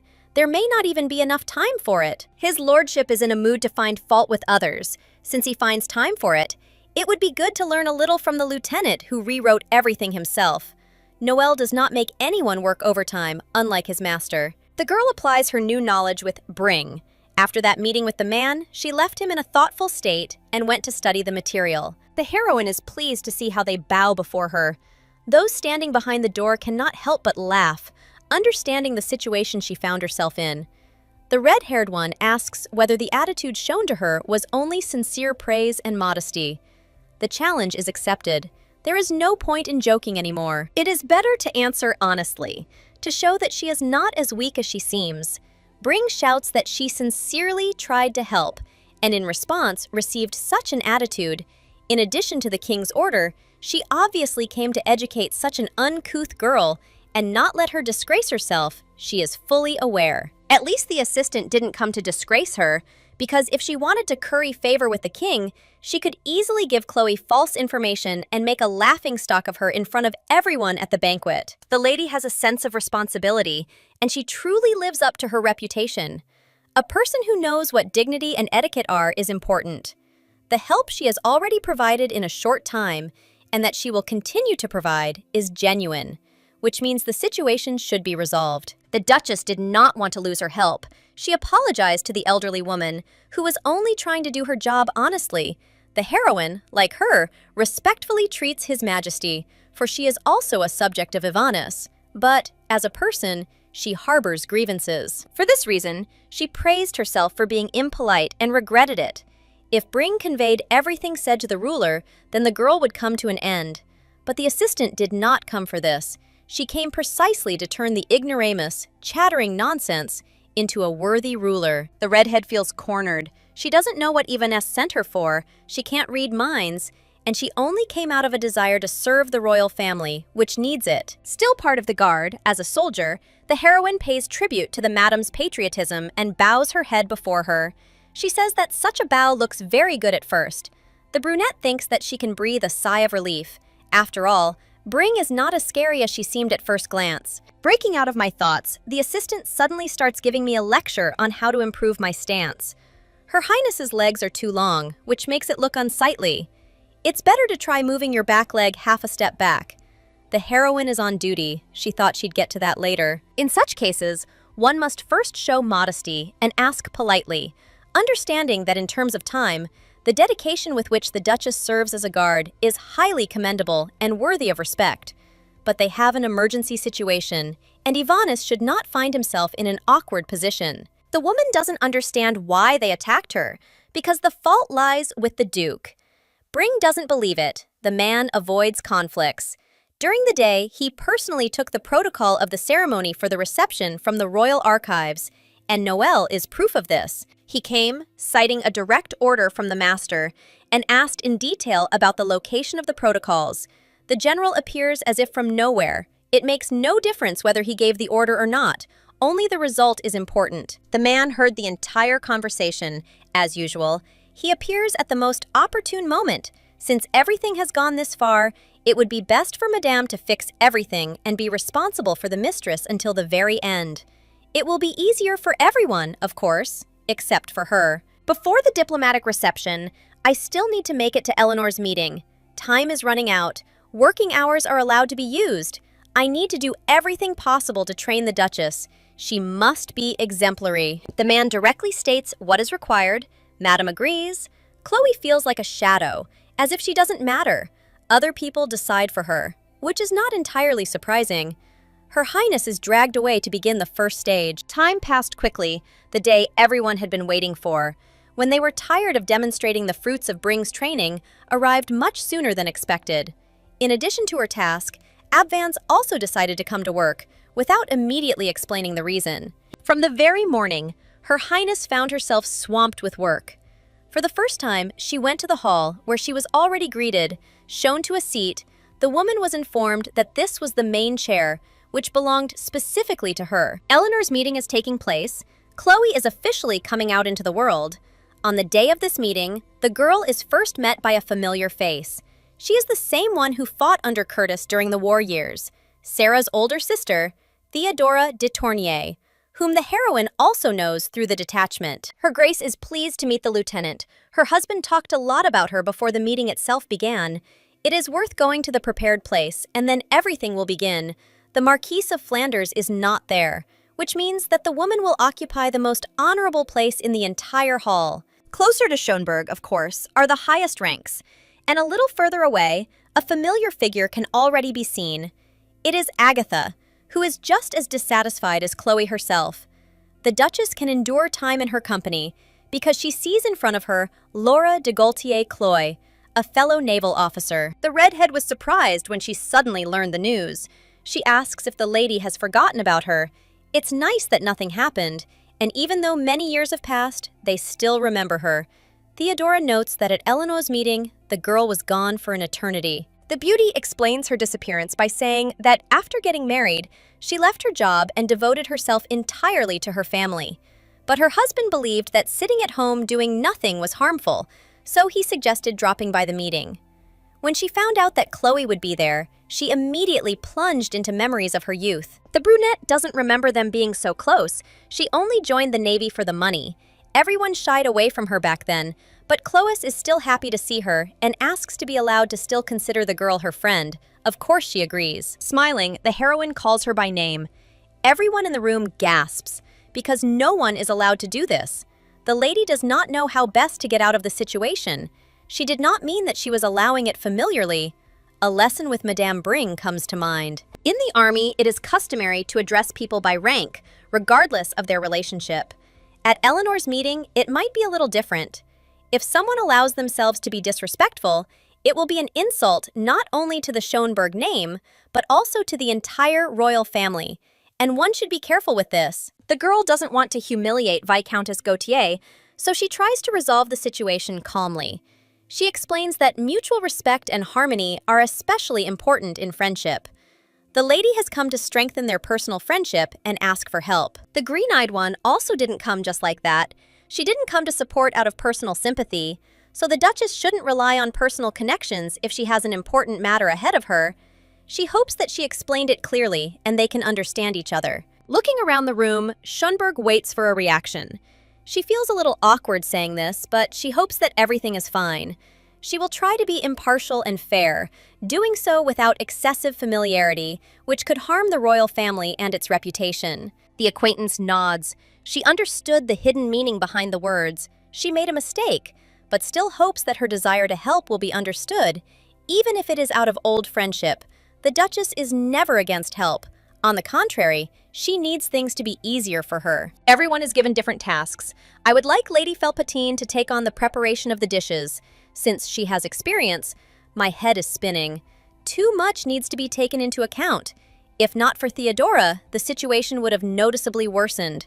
Maybe she should have been the Archduchess and run the meeting. It seems that everyone will be busy, except, of course, Her Highness. The girl is reassured that coordinating decisions is the most difficult thing. Ideally, this should be done by the prince's wife or the Marquis of Flanders. It is unknown whether they will even be at the banquet. They have placed a heavy burden on fragile shoulders. Social skills are also incredibly important, and it's not just organizational skills that play a role. If the Duchess is having trouble, people from the assembly will help. Schönberg may seem harsh, but she is kind. At one time, in the Navy, no one at first understood why she was like that. After a while, everyone loved her and began to feel more comfortable. The brunette doesn't know how to react. It feels like a compliment. Abvans has always been straightforward, but this trait wasn't immediately understood.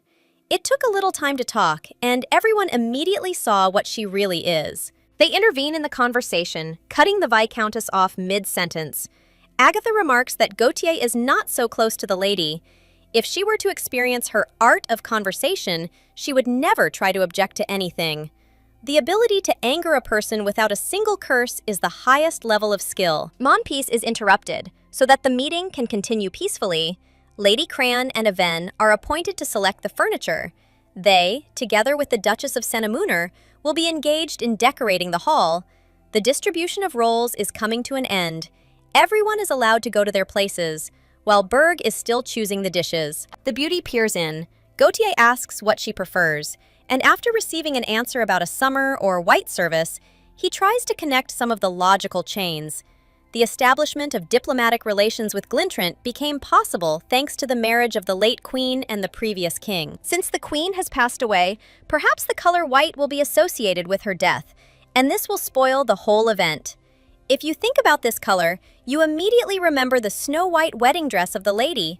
Theodora speaks up. The king is unlikely to approve of white. What's happening is quite tiring, even too much so. The secular society is surprising.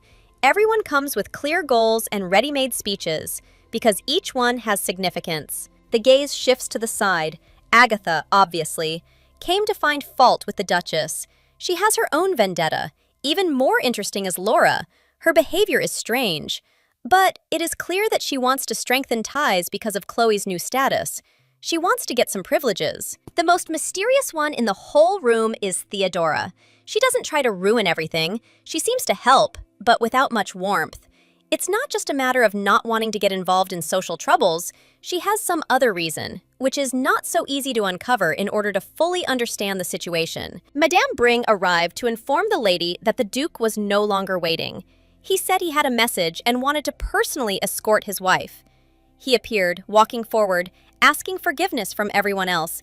He would greet the ladies properly, but a little later, Extending his hand, he asked Chloe to go with him. For the first time in her life, the maiden is truly happy that she will be rescued from the trap.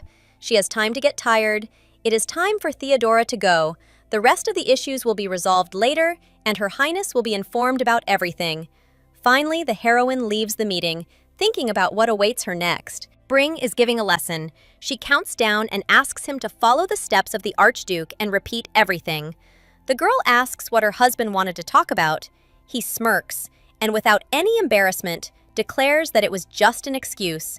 She can't help but joke, "Have you forgotten already?" They say that one of the maids ran away from the Schönberg estate. Besides this detail, it was time for dance practice. It was worth saying words of gratitude. The gentleman was very busy and came to personally accompany the woman, and also helped with the rehearsal, not leaving her alone with this problem. Ordinary husbands don't so demonstratively patronize their wives. The maiden remarks that she could practice with someone else. The Duke's comment sounds inappropriate, considering that he himself is accompanying other ladies. The blonde smiles for a moment and, leaning closer, whispers, "Are you jealous?" At least there's no point in being jealous of the officer. Managing to hit on women in the guard twice is a bit much. The heroine perceives this as meaning that if Sarah or Theodora resign, anything will be possible, which becomes unpleasant. The Duke doesn't understand what his partner is thinking about. For some reason, she remembers the maid. Since she ran away, it seems they didn't treat her very well. That happens too. The blonde man shrugs. While he was alone, he didn't have such problems. The lady, however, knows his standards. Before Chloe came to the service, about 10 adjutants had changed. The maids are probably treated in the same way, with terrible treatment. A revolution is inevitable, so the actions show that everything is logical. Bring asks to stop talking and speed up the pace. The Duchess begins to try. Everything is too fast, and she is completely inexperienced in this. The beauty almost falls, because there is a jump that she does not have time to adjust to. She is asked if everything is okay, and the answer is a nod. I can't believe that everyone was dragging the trains of their dresses behind them. The skirt is too full. It sounds dissatisfied with admiration. The girl doesn't like such rules. If she wanted to look so much, she shouldn't have been forced to dress up. The master in charge, he can order the maids to constantly wear flowing dresses that will rustle in front of him all day long. Not a bad idea, Madam advises not to relax. Chloe has not yet recovered from the last jump. There will be another turn for which she needs to prepare. The woman talks about Tournier again. She wonders what they talked about then. It turns out that there was nothing special. There are rumors about another officer. They say that Madame Dubois has fallen ill. There are rumors that her son is a complete fool, since his woman was taken away from him right before their wedding. It immediately becomes clear what is the reason for the young man's sullen behavior. The blonde is interested in whether his wife was cheated on. He does not say why he asks such a question. It's just that every time he sees Ezra, his insolent behavior and look at the lady infuriates him. Perhaps there was more to the deal with the boxes of sweets, but no one is revealing it. The Duchess is pure, but no one knows what is on the young man's mind. Only he himself understands what he is thinking. It is still unpleasant. Before the next turn, Chloe presses Curtis closer to her. She whispers something in his ear about how, if she could think, she would never have gotten married. It turns out, she should be glad that she is stupid. Every word of a lady is a real masterpiece. Whoever chose her was definitely a genius. At the event, Theodora is next to Laura, a second lieutenant belonging to the 8th Regiment, but she is not in Kelty. This is temporary, because it turns out that she received an order to protect an important person. Gautier suggests placing a blue service in the middle of the table. The beauty understands that the color is terrible. The plates have no merit other than the fact that the king likes them. It is strange that it seems so important for the supporters of the royal party to demonstrate their position. Tournier notes that the plate looks too heavy to the eye. Laura, smiling ominously, remarks that soldiers must be smart, and they respond in the same spirit. The virtue of a soldier is unquestioning obedience to orders. They ask the blue dishes to be removed and replaced with others, and the maids immediately obey. Everyone who is preparing decides to take a break and then continue with renewed vigor. They all gather together. Gautier starts speaking first. She recalls the past. Before, she had one comrade in the Navy, and it is always like that with the Navy. Impoverished aristocrats often go there. They count on the dowry of their brides. Usually, such poor fellows have absolutely no understanding of manners or small talk. Of course they look like complete laymen. The life of that comrade was modest, even sadly modest. Some even called him wretched. The woman smirked when she saw him years later. It turned out he had married very well. Rumor had it he had gone out of his way for this marriage. While Theodora was considering whether to stop the lady, Agatha herself spoke up. Madame Gautier had arrived for work. She should not discredit the honor of the Duke of Berg instead of her duties. Laura smiles, exclaiming that she would never do such a thing. It seems she was misunderstood, although if you listen closely, there is reason for suspicion. But even if the lady said so, she did not expect that Montpie would so fiercely defend the interests of the Archduchess. Agatha can't help but say that she's wrong.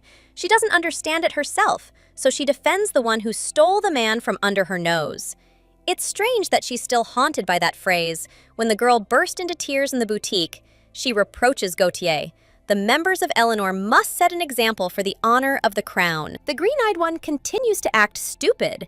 She repeats again that she only told about her unfortunate comrade in the fleet. She did not hint that his younger sister is obviously a half-breed, or that he stubbornly proves their relationship. Those gathered realize that this is already going beyond all bounds. Theodora finally intervenes. No matter who appears in the story, there is no point in continuing to discuss the absentees. The break is over. It is time to return to work. Tournier feels tired. She hopes that the reception will end soon.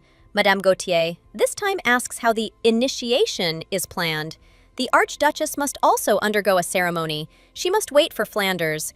But she has a feeling that the opportunity will present itself soon. The lieutenant has been responsible for protecting Duchess Glintrant for 2 weeks now. The kingdom has a full-fledged guard, but because Duke Berg caused a stir, the responsibility was dumped on an army officer. She is upset, but orders are not discussed and nothing can be done about it. For a task that boils down to protecting one person, the level of difficulty is clearly too high. The girl constantly disappears. She is not a hired killer, but an ordinary aristocrat, but she has skills that constantly help her elude security, as if she becomes a shadow. Previously, Isabella had an excuse about the garden. She said it was so beautiful that the maiden accidentally got lost. Then, the excuse changed. For example, it included the fact that she was looking for the restroom and accidentally fell behind her officer. The situation didn't look like it could improve. The girl had run away hundreds of times under ridiculous pretexts and had done the same thing again.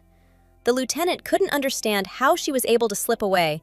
The timing of her escapes was completely unpredictable, and what was left of her nerves was already at the very limit. Desperation reached a certain point. The woman showed up and said that if Isabella tried to escape even once more, she would be forced to suspect her of spying. After being threatened, the aristocrat simply became even more sophisticated in her disappearance skills. The guards even tried to complain to the king, but he brushed them off and asked them to leave the lady alone, because if she needed to calm her heart after a breakup, then it would be easier to let her go for a walk, because it's normal to want to be alone. There's no need to run after her like that. The lieutenant is informed that Glintrant has been found. It turns out she was spending time with the ruler. Tournier does not know why she was called. She was just doing her duty and doing everything right, trying to keep an eye on her target. The gentleman started talking about the Duke, Berg, who supposedly fights for the country, decided to show his true face. Tournier does not say what he thinks.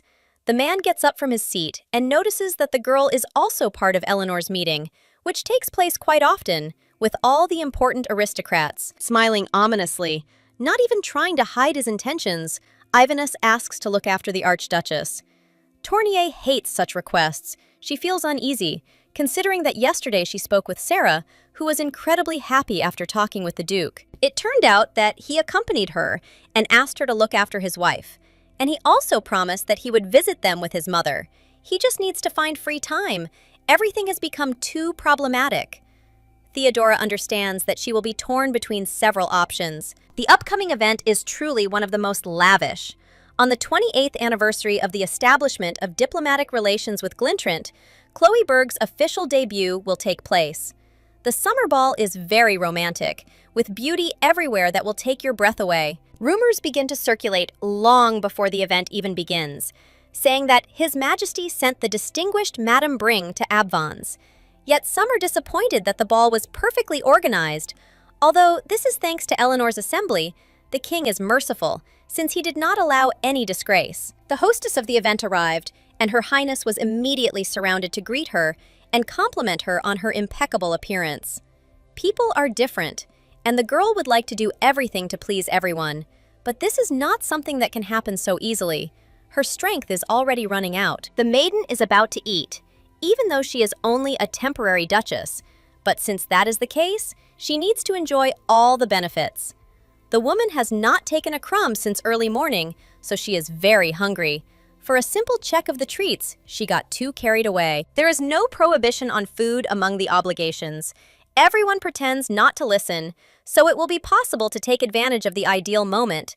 The lady hoped for a more peaceful life after marriage, but her hopes were simply dashed. With more overtime and no time to eat, the heroine suggests the others listen. Everyone knows how the Duke constantly bullied her, rumors have it, especially since the security logs leaked to the press. The guards are famous for their strictness, but they always fed them well. Having become a duchess, Chloe doesn't even have time to eat properly. If it weren't for the ladies from Eleanor's collection, she would have had a really hard time. They supported her during the most hectic period, helped her cope with everything, and the ball promises to be a success. It's clear that the heroine is a little hasty with her gratitude. However, she cannot restrain herself from the overwhelming gratitude. This is truly the blessing of the great dragon Ayabaneris and Granasade. Those gathered admit that for a newly minted duchess, Chloe is not behaving so badly. Those who offered assistance were happy to help with everything that was required of them to consolidate their good image. The lady only has to listen to everyone. Having become the hostess of the ball, she understands that there is no other way out. She will have to squeeze out the maximum charm from herself. The Duchess slightly overestimated her strength. The small talk lasted almost forever. The husband offers to bring fruit, to which he is displeased. He recently scolded his wife for gluttony. It seems to him that if he does not eat anything, everything will end badly. The girl agrees to the food, but she asks for non-sweet fruits.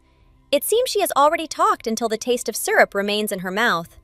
The limit has been reached too early, and then comes the official part. They announce that His Majesty the King has arrived. They have been waiting for him for a long time. Staring at the entrance, the brunette freezes with an expression of hostility. It's strange, but Isabella is next to him. She's practically attached to him. Glintrant is acting as if she's already become Evanessa's wife. This can't be done. A diplomatic scandal follows, and the ruler himself doesn't know what he's doing. The blonde snorts. From the outside, it looks like the banquet is being held to celebrate a remarriage. The aristocrats in the hall are also not delighted. Flanders expresses displeasure. Her breath is taken away with indignation. For the sake of his constant desire to torment his sister, this is too much. Her Majesty the Queen was wise. If she had lived a little longer, this would not have happened. Nothing can be done. There are people in the world who are scoundrels by nature. It's just a pity that the king himself turned out to be a scoundrel. He was always mean and tormented the queen just because he didn't like her appearance. He glows with happiness, and that makes it even worse. Flanders has given the signal, but it is not a fact that the young man is ready. The Duke is standing aside. They still have a personal meeting to meet, but for now, the banquet continues. Soon, the event will come to an end. Glintrant smiles at Her Grace and thanks her for how everything was organized. She is glad that everything was liked. Isabella really had fun, but of course, special thanks should go to the ruler because he was always there. He failed to act as a matchmaker. The main thing is that at least some friendly relations were maintained. The brunette steps forward and, bowing her head, declares that thanks to Ivanis, an insignificant person like her was honored to host the ball. The king smirks, noting that it is a good sign to be aware of one's insignificance. The woman holds back her anger, while His Majesty is asked not to spoil the pleasant evening with his words. Isabella again begins to subtly portray a sweet companion, causing him to break into a smile. Glintrant remembers the Duke and asks where he is. She would like to say hello to him. Apparently, he felt that his failed wife would approach and left early. He will be back soon. Went to say hello to Lord Oslo, the ambassador. The pink-haired one is flattering. They look quite good together. It would be nice to see them standing next to each other. As far as the Duchess knows, she already saw the couple at a wedding. It was delightful, but very soon temporary. She turns her attention to the officer. They say that Tournier played an important role in organizing the event. It is nice that she tried. The woman assures that she did it for Yvonne. Gautier intervenes in the conversation. She notes that she tried for the sake of the Duchess herself. Laura imagines that she personally chose the service, which suited the refined appearance, and the curtains in the hall, and even the carpet, all not to her excellent taste. The ladies who are part of Eleanor are dissatisfied. They all divided the duties, and the girl is trying to curry favor by pulling the blanket over herself. Glintrant listened in silence until the Duke himself appeared. She immediately smiled even more than before and came closer. She was no longer interested in organizational matters. She can't help but notice that Berg looks especially gorgeous, as if he were suited to the occasion. The Duchess speaks as if they have known each other for a long time, but they are meeting for the first time, so such compliments do not seem appropriate to Curtis. She understands, but she has seen his portrait before, and more than once, because he is quite popular in her country, all because of his incredible beauty. Every self-respecting girl has at least one newspaper clipping with a portrait, the blonde chuckles. Do you have one too? With a blush of red, Glintrant reminds her that she was a potential bride from the start, so she too had a cut. The king intervenes, believing that it is time for the Archduke and Duchess of Honor to dance together. He yields Isabella to his brother and is not against retreating. Even if it were possible, the man hasn't danced with his own wife yet. And this is ignorance, Laura is surprised. All the other couples have already performed their first dance, and after that went to enjoy the rest of the evening in the company of friends with excellent drinks. If this continues, it is unknown when he will be able to give other ladies a chance. Chloe does not dance for this very reason, but she cannot tell. She cannot imagine Berg, obsessed with cleanliness, holding someone else's hand. With his habits, it is unknown when he will be able to fall in love and marry again. Yvonne knows how to behave correctly to push the two together. Schönberg organized a reception in honor of the anniversary of the establishment of diplomatic relations. If her husband ignores Isabella at such a ball, it will be considered a personal failure of the hostess. Everyone knows that he is just waiting for an opportunity to humiliate the girl. But this situation reaches the point of absurdity. Curtis asks Chloe's opinion. She clenches her teeth to stop her outburst of anger. Exhaling, she gives the go-ahead. There is nothing terrible in dancing. Since His Majesty showed such attention to her, he should also show due honor to the Duchess. The man is calmly asked to also greet the other aristocrats present at the event. The girls from Iverness should also find out how caring the gentleman can be, despite his infamous fastidiousness.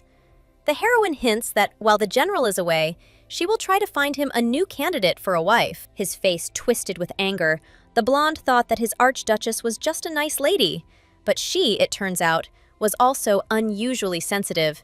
Since it turned out that way, the young man approaches Isabella and asks if she would do him the honor of going to the dance with him. Lowering her hand into his palm, she replies that she will agree. The tension is palpable. Even the assembled aristocrats understand that the master is angry, and there is nothing to say about Glintrant. A soft melody plays. Two people are circling around the room holding hands. The Duchess didn't think that she would be given 2 whole dances. Answering through her teeth, the man assures that this would not have happened if it weren't for his wife. I didn't expect that I would have the chance to dance with you so spontaneously. The smell of amber makes your head hurt. It's unbearable. The hero gets what he deserves for his stupid prank. The girl tells how she once spent her nights indulging in her dreams of marriage, and seeing him in person, the lady fell in love even more. At those moments, the lady was the happiest on the entire planet. The music changed slightly. Dancing the Passacaglia in close proximity was very creative on Isabella's part. She could confidently go on stage at a large theater. Trying to test the waters, the aristocrat asks what kind of ladies the Duke prefers, in case she fits his standards. Before talking about tastes, it's worth remembering that Glintrant is the worst match for discussion. She doesn't pay attention to this. You are too strict with me. The country from which the lady came is small and secluded, but at least there are no old men there who plot against their younger brothers, as happens in Ivanessa. The young man is already married, but in the opinion of men, he has long since developed a vice, especially if the wife was significantly lower in status. Everything is leading to calling Chloe pathetic. The girl didn't mean it that way, of course, because such a thing would never have occurred to her. Someone suggested what was better to present. The young man feels uneasy about this being true. He himself once took advantage of the adjutant's low status, despite the fact that he was the first to do so. He is irritated when someone else allows themselves to make such comments, which is completely unbecoming. Grinning, the blonde finds the perfect answer, he teases, asking if even women with children are a good match in Glintrant. It's funny to believe, because it's not true. Isabella's face changes. She can no longer smile. Chloe stands to the side, enjoying the relaxation. Watching the couple, she admits to herself that they dance well. Maybe it's because she's a lady from high society and is used to dancing. The movements are coordinated. There is not a single hitch, only smooth movements and calm. It's not immediately obvious, but they look simply wonderful together. Even some of the aristocrats standing nearby do not hold back from commenting. Perhaps love changes a person's skills. It seems that they all think about Isabella and Curtis in approximately the same way. Philip appears from behind. Thanks to Chloe, he saw such an incredible phenomenon. He means that it is surprising to see how his uncle is jealous, because this is not usually typical for him. He puts his villa on the fact that the blonde got angry and went dancing out of emotion. The prince suggests taking advantage of the moment while no one is disturbing them, and finishing greeting the rest of the guests. The girl wanted to refuse, remembering that she had promised to help Curtis. She really needed to finish at least one final task. Without a partner, it will be a bit awkward. No one will ever want to help such a psychotic sociopath as the Duke. Soon the girl will be able to find a suitable partner for the boy, and he will not have to suffer anymore. But this will take a lot of her energy and effort. Glintrant didn't even flinch after the Duke's words, although she noticed that it was too bold. Being from Ivanus, the hero doesn't consider her an attractive match at all. He suggests that she stop being annoying so as not to disappear quietly. Finally, the lady falls silent. No matter whether she is thinking about how to answer, her gaze switches to Chloe, who is standing to the side. She had a complete failure in finding friends. She wanted to introduce her husband to girls, but if she continues to stand like a pillar, her plan will not bear fruit. He expects to be able to start a conversation with at least someone, and to meet his expectations, the brunette approaches one of the aristocrats. She talks with her for a few minutes, and then everything returns to normal. The lieutenant does not give up so easily and tries to start another conversation. Everything is much better than expected. It seemed that the girl would feel lost, but she is trying to do everything so that there are no failures. Watching from the side, the young man admits that the heroine is like a duckling. She is funny. You want to watch her further. A realization comes to mind. The hero doesn't understand what he's even thinking about. He doesn't understand. That's why he wants to watch it again and again. Isabella speaks up. She notes that his lordship is truly in love with his wife. He tries to brush it off. The man notes that it happens, that one can fall in love with a jester. Even Glintrant herself notes that such a thing is not right to say. His lordship is also the Marquis of Celeria, which means that he is obliged to fulfill his duties in Glintrant as well. The young man did not ask for this title. He could have refused it. But everything is not so simple. This is the only inheritance left by his late mother. The master is rich, and Celeria is a poor land. It would be possible to at least return the country back to the duchy. She spoke of Celeria as if it mattered at all, but everyone knew the king considered it a useless land. The duchess did not know. Leaving a path of retreat was the duty of any commander on the battlefield. The dance ended. Thanks were received. Only the Duke was not pleased. Before finally leaving the gentleman, the girl asks if he received the vase that was given as a wedding gift. He nods. The thing is a piece of trash. Isabella winks. That's unlikely. The vase has its own value. Ivanus is a wonderful country. All thanks to His Majesty. The lady was pleasantly surprised when she was able to come to the Empire. You shouldn't say that. But Glintrant is a much poorer state. Even Chloe knows that the ambassador is forbidden to speak like that. The silence is pleasant, but there are very few plains. The proximity of the sea makes agriculture almost impossible. The woman humiliates her homeland, but Chloe has no right to speak out on this matter. The king changes the topic to his favorite. They say the girl lived poorly and replaced the family's parents. She must be happy to become rich. The old man dared to touch upon the most precious thing. My mother and father were real fanatics. They only knew how to research, did not know how to earn money, and dumped their brothers and sisters on the eldest. but they do not deserve to be discussed. Thanks to the grace of His Majesty, Chloe served in the Navy and lived without need. The younger ones received a good education. Eric is the best cadet of the Royal Academy. Leah has been leading the law department of the capital's School for Girls all year. And the youngest of the family is studying with a home tutor. The girl was always devoted to the crown and served diligently. To tell the truth, they didn't have enough money, but Abvance raised the boys and didn't let them go hungry. They weren't a burden to anyone. The family is something to be proud of.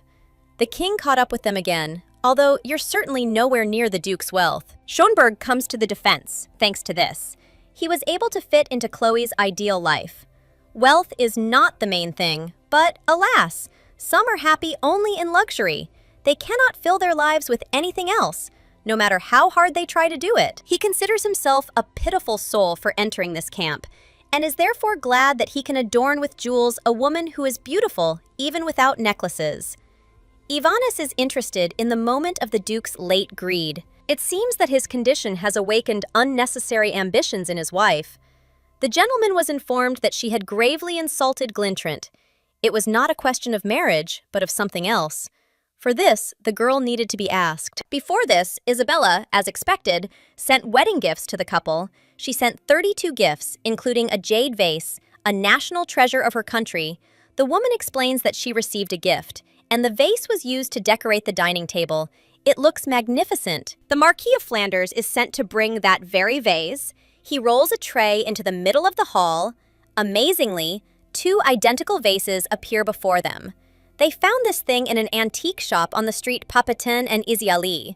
The property of the country cannot be sold in the shop. Of course, the gift was immediately confiscated, and after interrogating the dealer, it turned out that Chloe personally ordered her maid to sell it.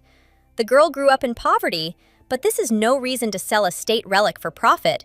This is considered excessive greed. The Lord turns to Isabella. If she knew everything, she should have consulted with him. She should have been more careful. That's what the king thinks. Min, be that as it may, it happened in the house of the royal family of Anis.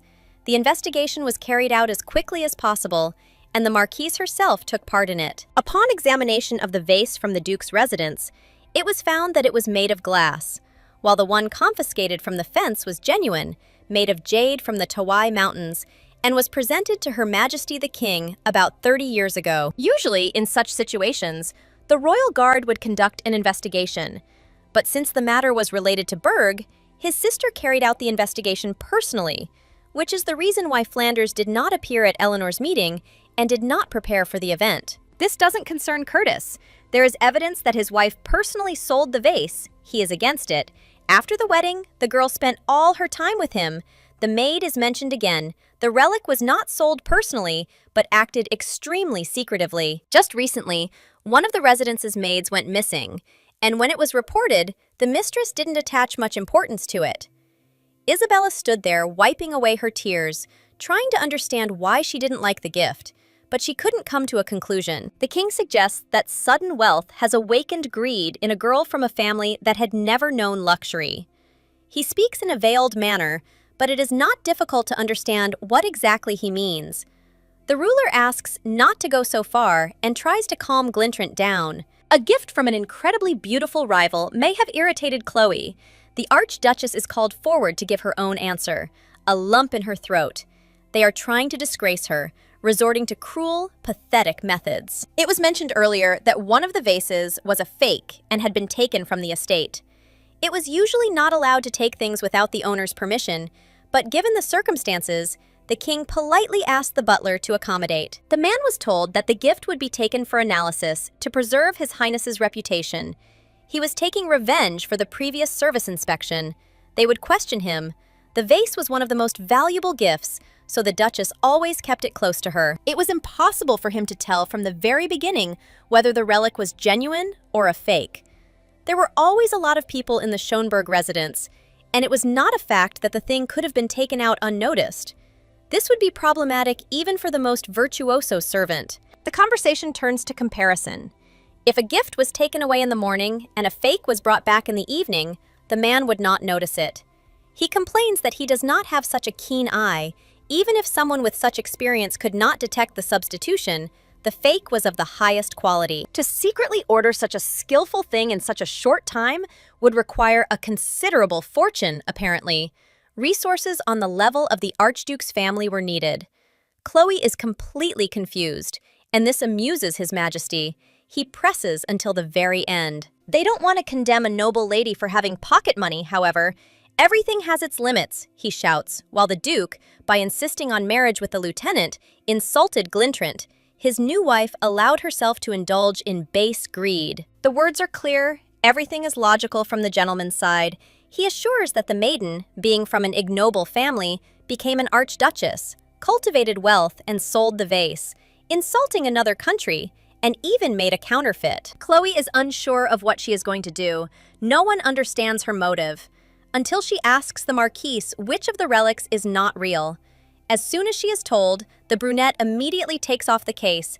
Everyone in the room freezes in anticipation. A moment later, the lieutenant hits the vase so hard that it breaks into pieces. It turns out that it is just a piece of glass, nothing more. His Majesty, who just 10 minutes ago was the most vocal, just back away. All the aristocrats have confused faces.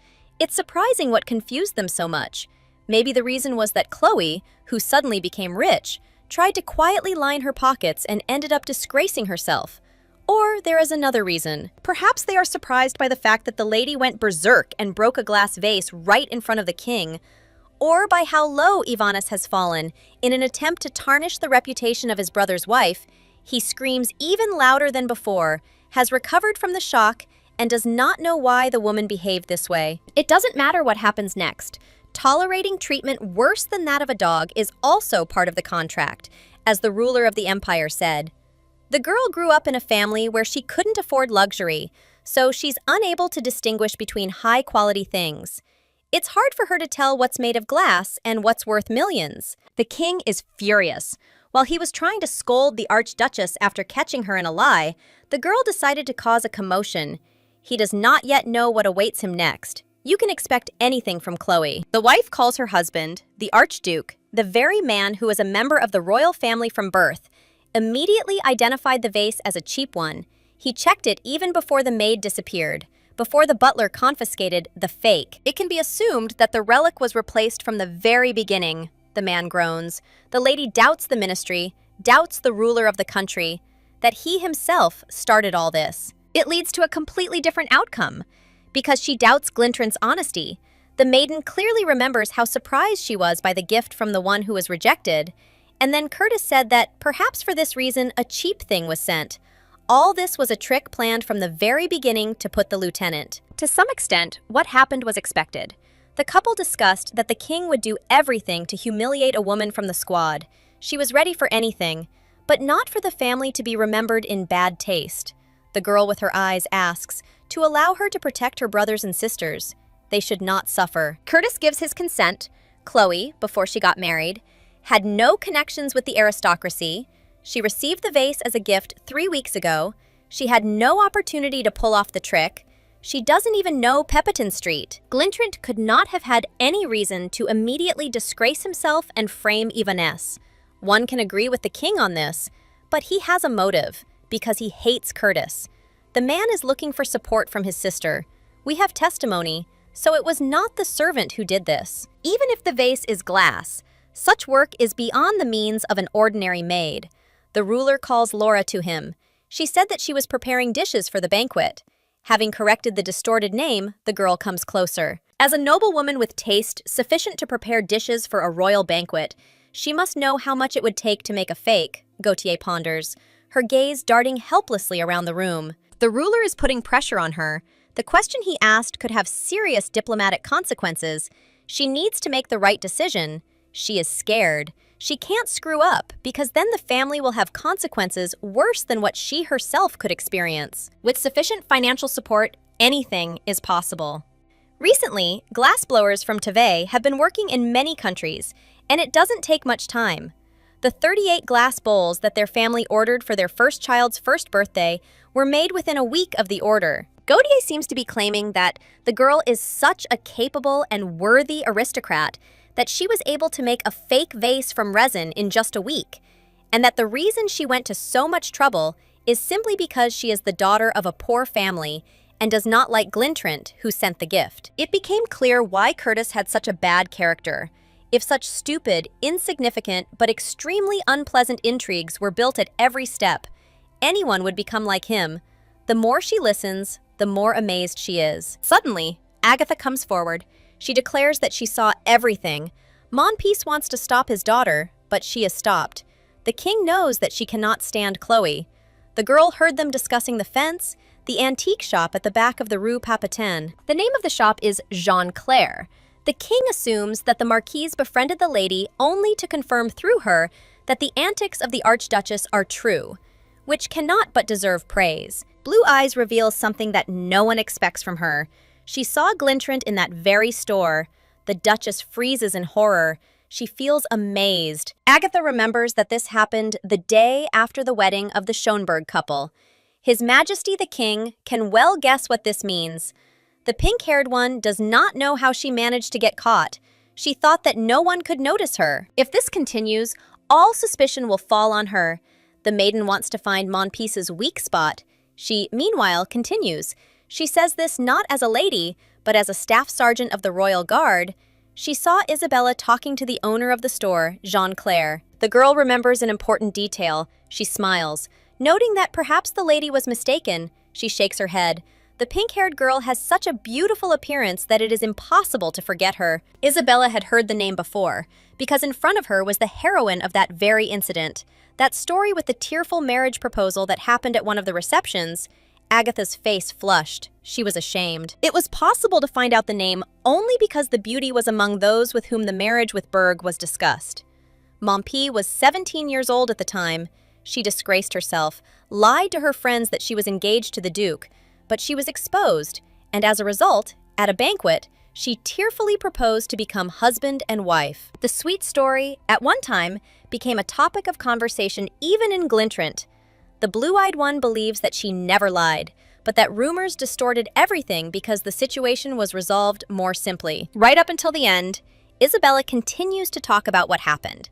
The fact that a girl proposes instead of a man, this can really be considered an extraordinary act that can be laughed at. Chloe can't keep silent any longer. She asks what Glintrant has done. She is behaving lowly, and not at all like a duchess. There is an expression of anger on her face. Everything has gone too far. Agatha was confused about her feelings. She was only 17 years old when she met her older brother's friend, Curtis Berg. He was the very man who could make the young lady's heart flutter. Only one meeting and then she put everything in its place. It was love at first sight. The girl constantly discussed Schönberg with her friends. He was simply amazing. Newspaper illustrations did not even come close. He was the most beautiful man that Agatha had ever seen. Without even suspecting it, the young man had won a place in her heart. Each time, the beauty told how she fell in love with Curtis at first sight. She promised herself that she would definitely marry the Archduke. The secret entrusted to her friend was instantly distorted by rumors. Everything reached the ears of Schönberg himself, who was surprised that he was engaged to Monpeace. The blue-eyed girl experienced the greatest feeling of shame in her life. Because she confessed her feelings, strange rumors began to creep in, and she did not want this. The gentleman understood everything, because the girl was also put in a difficult position. That day, the blonde dropped a phrase about gratitude for feelings. The words made her head spin. Not fully realizing what she was doing, the girl asked if she could be considered as a companion. The Duke not only refused, he behaved rudely, declaring that such a thing would never happen. The leniency shown to the girl because of his friendship with her older brother ended. The man was no longer going to pretend that everything was normal. That day, the world turned upside down. After Curtis rejected her love, Agatha cried all day. Naturally, as happens in high society, she became the object of general ridicule. They talked about her as the one who proposed to the man. It was discussed as funny gossip, and only the intervention of the Count's house of Monpeace made them stop. After several years, passions subsided, but this story remained a wound from the past that should not be touched, and especially not rubbed with salt. Isabella acted terribly. She makes everyone remember the shame again. Ironically, no one supported Agatha. Only Chloe, the one whom the maiden hated so much, was the one who wanted to help. tears appeared in her eyes. The aristocrats couldn't believe what was happening. In such a situation, the Archduchess was defending Monpeace, and this impressed them all. Everyone's first love was awkward and clumsy. There was no point in discussing mistakes made in the past. It may be true that the story was distorted by rumors, but the Duchess knows better than anyone that this is an unpleasant topic for the girl to discuss, considering that the girl was not even there when it all happened. Isabella's mention of the situation seems like an attempt to get out of a difficult situation. Everyone remembers that the matter really wasn't about Monpeace. It all started with a fake vase and false accusations of a gift being substituted. The pink-haired girl finds the courage to joke again, noting that friendship is especially touching between two ladies sharing the same man. Agatha explodes. She is already on edge and does not want to discuss friendship with the one she hates. The king asks to stop the discussion and return to the main problem, whether the Archduchess sold the vase or not. It remains to be seen, according to the butler's testimony, that one of the maids sold the gift and ran away. Even the man himself is trying to make it clear that he didn't say exactly that. There is only one way out. Chloe is obliged to present evidence that she did nothing. She has already said that she has nothing to do with this matter. No one is listening. The two relics themselves are clear evidence that Abvance has set everything up. Lady Mompis's testimony is not taken into account. The words of some 20-year-old girl cannot be considered clear evidence. She herself does not know what she is saying and may have made a mistake. Compared to this, the butler's testimony and the disappearance of the Sudanese woman from the residence are two clear evidence. The Duke asks to say something. Just now, His Majesty cited as evidence the disappearance of the maid. This should be dug a little deeper. The man wants to report that one of the maids of the Duchess of Glintrant's retinue has also gone missing, right in the country, in Ivanus. The king is surprised. He did not expect this to be true. He needs to understand if his brother is right. Tournier steps forward as Brigadier General of the Royal Guard. The gentleman must receive reports on the situation with the embassy's security. The lieutenant will report what she has already said earlier. As is known, Theodora is responsible for Isabella's protection. His Majesty personally entrusted her with this. The delegation from the country of Glintrant consists of 46 people. However, 2 weeks ago, one of the maids who personally served the Duchess disappeared. The woman screams, losing her composure for the first time. This is slander. Because not a single person in the retinue has been reduced, perhaps the numbers really do match. But Thorjai, along with the guards, confirms that there was a strange problem in the lists. The maid in charge of the Duchess's inner chambers was replaced. Her previous servant disappeared without a trace. It was established that before arriving at the embassy, she worked as a laundress in the Glintrant Palace. The maiden assures that this is one and the same person. His Majesty again takes the Duchess's side. The diplomatic delegation should not be disgraced with unsubstantiated speculation. Schönberg asks that they remember that the delegation could insult the princess of the state, Chloe. The gentleman turns to the girl and asks what all this means. It seems that he was not even aware of what Isabella was doing, but he already launched into false accusations. It's a pathetic sight. For the sake of disgracing his younger brother, he created a scandal of national proportions. Glintrant apologizes to His Majesty. After listening to the arguments, she admits that perhaps it was a different maid, but she does not remember every maid in detail. If she was replaced, it was only done for convenience. The girl notes that if the subordinate worked in the laundry and did hard work, then, finding herself in prosperous Ivanus, she had a desire to start a new life. Theodora is disgusted. The lady has no bones in her tongue. She feels sorry for the one who might have even been killed. Another wave of discussion is taking place among the aristocrats. Even if the Duchess is guilty, it will be extremely difficult to prove. She is wriggling out of it too skillfully, demonstrating that she can come up with anything just to clear her name. A voice is heard from the crowd. Camille Basselor asks for permission to speak. The king does not remember the girl. She introduces herself as the jeweler of the Marquise of Flanders. Her and her sister's shop is quite famous throughout the empire. As a jeweler, she wants to give a comment about the vase. She can give a hint, show what is wrong with it. Chloe herself is surprised that they come to the rescue so unexpectedly. His Majesty frowns. He does not understand whether his sister is really on his side. Because this is connected with her, Flanders lowers her gaze so that they do not try to say something to her about this. Emerald is a rather fragile stone. Earlier, the girl broke a vase to check whether it was made of glass. However, emerald is much easier to break than glass. The brunette does not understand how this can be true because it is a precious stone. Camille asks to hand over the necklace that is on Her Highness's neck. She obediently removes the jewelry and hands it over to the expert. The blue-eyed woman carefully examines the item and makes a verdict. The stone is called morganite, but in fact, it is of the same nature as emerald, just a different color. It is even called pink emerald. After this, the girl throws the jewelry on the floor with all her might. A wave of surprise passes through. It is hard to believe that someone did this. Basilar is calm. If someone lends her something with an emerald, she will demonstrate the same. However, it is unlikely that anyone will dare to do this. The Duchess admits that the girl turned out to have character, and she did not know this, surprisingly. The gentleman shouts with displeasure. He was silent for a while, but he can no longer contain himself.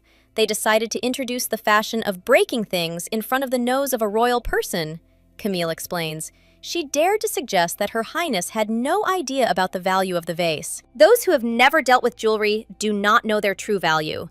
If the girl had known the value and properties of the stone, she would never have tried to prove its authenticity in such a strange way. This also indicates that if a person were to sell that emerald relic and plan to replace it with a common counterfeit, he would at least pretend to take care of it while he had the vase. He would need to continue to pretend that it was precious. Instead, the girl used the thing as a vessel for water and flowers.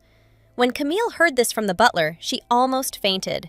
After all, a man must know what an emerald vase looks like and how to care for it. The fact that the butler said nothing, or suggested being more careful, indicates that he is either ignorant or an accomplice. Glintrant tries to explain that a person who knew the item was counterfeit could simply be pretending not to value it. Since her youth, the Marquise of Flanders, Basilar, has been responsible for the jewelry. She knows the masters of Rue Papetin better than anyone else and, by the name of the jewelers, claims that there is no glass master who could make such a vessel in a week. There is silence. Everyone is thinking about their own things. His Majesty's sister comes forward. Since the reception has lost its joy, she asks to announce its end. The man is still angry, but still, he cannot say no. The aristocrats are informed that the event is over. Everyone is allowed to disperse, but Curtis will not allow the matter to be simply hushed up. As a brigadier general, he wants to appeal to the master. He asks for permission to arrest the Duchess of Glintrant. There is a suspicion of murder, and it did not appear out of thin air. The king wants to get to the bottom of the situation. Lieutenant Tournier did not have time to report something else, and the details are quite important. A maid who arrived from a foreign country and disappeared in Ibanez was recently found dead on the riverbank. A member of the diplomatic mission was murdered, and the Duchess was arrested as the main witness and suspect. The woman screams about evidence and that no one has the right to treat her like that. The Duke points to Lord Oslo, who is the main witness. It becomes clear what they were talking about when she wanted to greet Curtis. No matter how much the king loved the Schönberg couple, one must know one's limits in one's dirty tricks. High society condemns everything that happens. Realizing the situation he himself found himself in, the man throws out a phrase about how his brother can do whatever he wants. The Duchess reaches out to him and asks him to stop what is happening, but nothing works. The blonde reminds her that she won't get out of this so easily and will go with him. The woman found herself in a situation she didn't expect, and what's happening is making her feel physically ill. Camille was summoned by the Duke. She always tried to live righteously. This time she did something wrong, feeling a heavy gaze on herself. The jeweler promises that he will definitely reimburse the cost of the necklace. She is told that everything is fine, which makes her surprised. He asks to tell the girl's older sister that Curtis will remember that Basilar is a jewelry house that honors loyalty to its customers and will expect even more beautiful jewelry in the future. Laura was also called in for a conversation. She tries to justify her words, assuring that she really did order 38 vessels from the glassmaker and he made them in just 1 week, right in time for the holiday. It won't be difficult to check. The easiest option is the non-glass testing method. Her Highness has already demonstrated it at the reception. When she broke one of the vases, Gautier feels lost, realizing that punishment may await her. The lieutenant takes a stack of dishes. Placing it on the edge of the table, she begins to gradually knock over each of the plates. The girl's squeals are heard. It seems that these are Madame's own dishes. All the vessels of the Gautier family will be checked in the same way. Not one of them can be missed.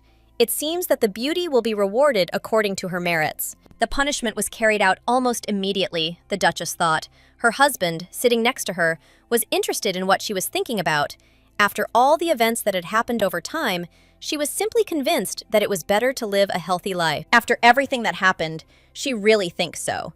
But besides that, if you just sit back, no one will come and punish the bad person, which means it's better to do everything yourself. It's safer. In the morning, the lieutenant reports to the master that they searched the entire Gautier estate, but did not find a single glass dish. The check was Chloe's method. The investigation into the maid's death is progressing. They were able to confirm that it was Alicia. The large birthmark on his forearm matches. Compensation will need to be sent to Glintrant. The young man plans to visit Theodora's family soon. What does your mother like? The girl notes that once will not be enough. The commander of the 8th Regiment is no longer in front of her, so she is not so afraid to bargain. And when he served there, he constantly said that if a chance is given, it is better to use it to the fullest. The subordinate was raised well, the schedule will be passed on through his brother. The lady is happy that there will be 2 visits. The young man looks at the list. The next interrogation will be difficult. He mentally prepares himself for the fact that he will have to endure many problems. Agatha enters the office and begins to cry almost from the doorway. She did not want to stand up for the Duchess, but simply, as a guard, was doing her duty. The young man believes that she helped a lot, and he regrets that he could not reciprocate her ardent feelings. He loves his wife. Hearing this, Mompiece bursts into tears even more than before. She becomes hysterical, and both her older brother and Curtis himself are tired. Noel is asked to take his sister home before she manages to flood the entire guard building. The next to enter is the Marquise. She knew from the very beginning that Glintrant was up to something. Before the reception, she came for a conversation. Reported that the maid, while examining the capital of Ivanus, found a vase. His Majesty suggested turning to Flanders. The woman recounts their meeting in detail, so that it becomes clear what happened. The heroine was shocked by what was happening, but decided to figure out the situation. It seems that the maid who found the item was the one who was killed. The Duchess was asked who this girl was, but she replied that she could not give a precise answer because everything was shrouded in mystery. The lady did not believe a single word. Her brother would never have kept someone who sold gifts from other countries around, especially doing it in complete secrecy. They say that Glintrant came to the king after she found the vase. First, when the lord was ready to accuse Chloe, she allegedly reasoned with him. Apparently, she needed to wait for the right moment, ideal for an ambush. Flanders doesn't handle heat very well. Her brother has been leading her by the nose with ice for over 20 years. If it weren't for Chloe, she would have suffered the whole week before the event. Thanks to ice cream and ice, she felt a little better. For this reason, she talks about what happened. The conversation is over. The man managed to find out everything he wanted to find out, which means he has no unnecessary questions left. The Duke is at dinner with his wife. He asks if she has eaten well. The maiden has been hungry since the morning. They did not want to reproach her, but all this sounds exactly like that, completely wrong. The king does not even let them go home. Remaining in yesterday's dress, the maiden does not feel at her best. She feels dirty. She was sitting in the adjutant's office again in the same outfit. She cannot go to the dining room in this form. Julia brought some lounge clothes, but it turned out that this wasn't the best option for walking around the guard headquarters. And Curtis wasn't any better either, because he spent the entire night investigating in the same condition as he had at the reception, without realizing it. Grimacing in disgust, the blonde orders one of the guards to go to the mansion and bring a spare uniform. The Duchess also needs clothes. They will have everything they need very soon. Because of Chloe, the young man feels a little awkward. She doesn't understand why everything is because of her. It's all because of her character. Looking with an angry look is useless. The lieutenant thinks that she is right. This will not make the form appear faster. While he waits, it would be more logical to interrogate someone else. The conversation turns to how Glintrant should be punished. The beauty suggests listening to the girl first, her expression calm. It's amazing where those words about not sitting idly by, and, on the contrary, it's better to punish the villain before passing judgment, have disappeared. Chloe wants to understand what made the Duchess behave the way she did. There is a reason, but whatever it is, it doesn't give her the right to insult Schönberg. That's the wrong attitude.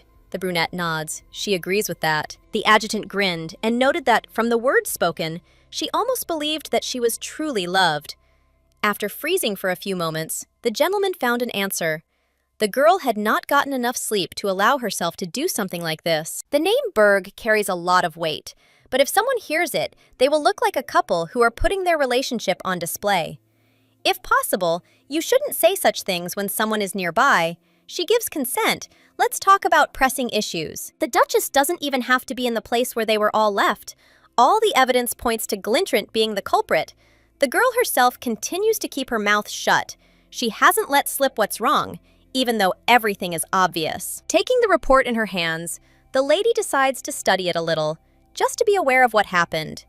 It turns out that His Majesty was completely on the sidelines. Openly criticizing the king is not the best idea, but it was not possible to hide it completely either. There are articles in the newspaper that subtly hint at the ruler's mistake. Not everyone belongs to the royal faction. The original plan was to put the blame on Chloe and force a divorce.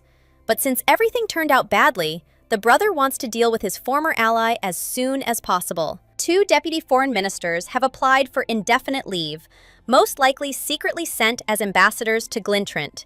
And all the information that Curtis has collected about that kingdom, having received intelligence about a possible engagement, falls into his hands. Judging by the circumstances of that woman's appearance in the royal house of the country, she had 1 child.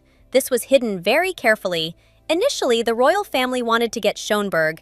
They didn't care who the wife would be. The main thing was that she would be easy to control. Isabella was chosen based on the principle that she would obey. She is a beauty, but for someone else, she is just someone whose life has no meaning. If left as is, she will disappear without a trace on the way home, and people higher up will deal with her. This will be more convenient for both countries. Curtis does not consider this his concern, but the woman is a little worried about it. They advise her to think about herself. Even though Chloe washed, she still smells bad. Soldiers are allowed to do this. A hand touches her hair. It is disheveled in all directions. Apparently due to uncomfortable clothes or a hairstyle, she can't even eat normally. The brunette is thinking about how best to answer what is being asked of her. She was so criticized, and the Duke himself smirked contentedly. The lady promised that she would change into her uniform. She did not want to be labeled a prostitute. She wanted to keep quiet about it, but accidentally let it slip. It all happened in the morning. The mood among the security was tense. Chloe's stomach, which had not eaten anything all day, began to make strange sounds. She needed something to eat. Because of the investigation, she was locked up. No one was allowed to go home, although she should have been grateful for the fact that she was locked in the adjutant's room, considering herself the victim in the whole situation. But she could have ended up in prison. Then everything would have been much worse. The woman couldn't wait any longer, so she got out of bed and walked to the exit, opened the doors, and appeared in the doorway. Initially, conversations were heard, but as soon as she left, everything stopped. The soldiers stared at the lady. It was somehow awkward to go to the canteen in such an atmosphere, although they were still very hungry and had no choice. The lady approached the guard standing closest to the door and asked how the official investigation was progressing, while the witnesses were being questioned individually. And when it was the Duchess's turn, she would be contacted. The conversation was interrupted by an offensive word. Someone called Chloe a prostitute. This is not surprising since the king publicly announced that Abvans could be poisoned, that service in the guard would not be easy, but nothing could be done about it. Initially, this is exactly what the girl had been counting on when she signed her contract. The girl asks the sergeant if she can order food delivery from the cafeteria to his office.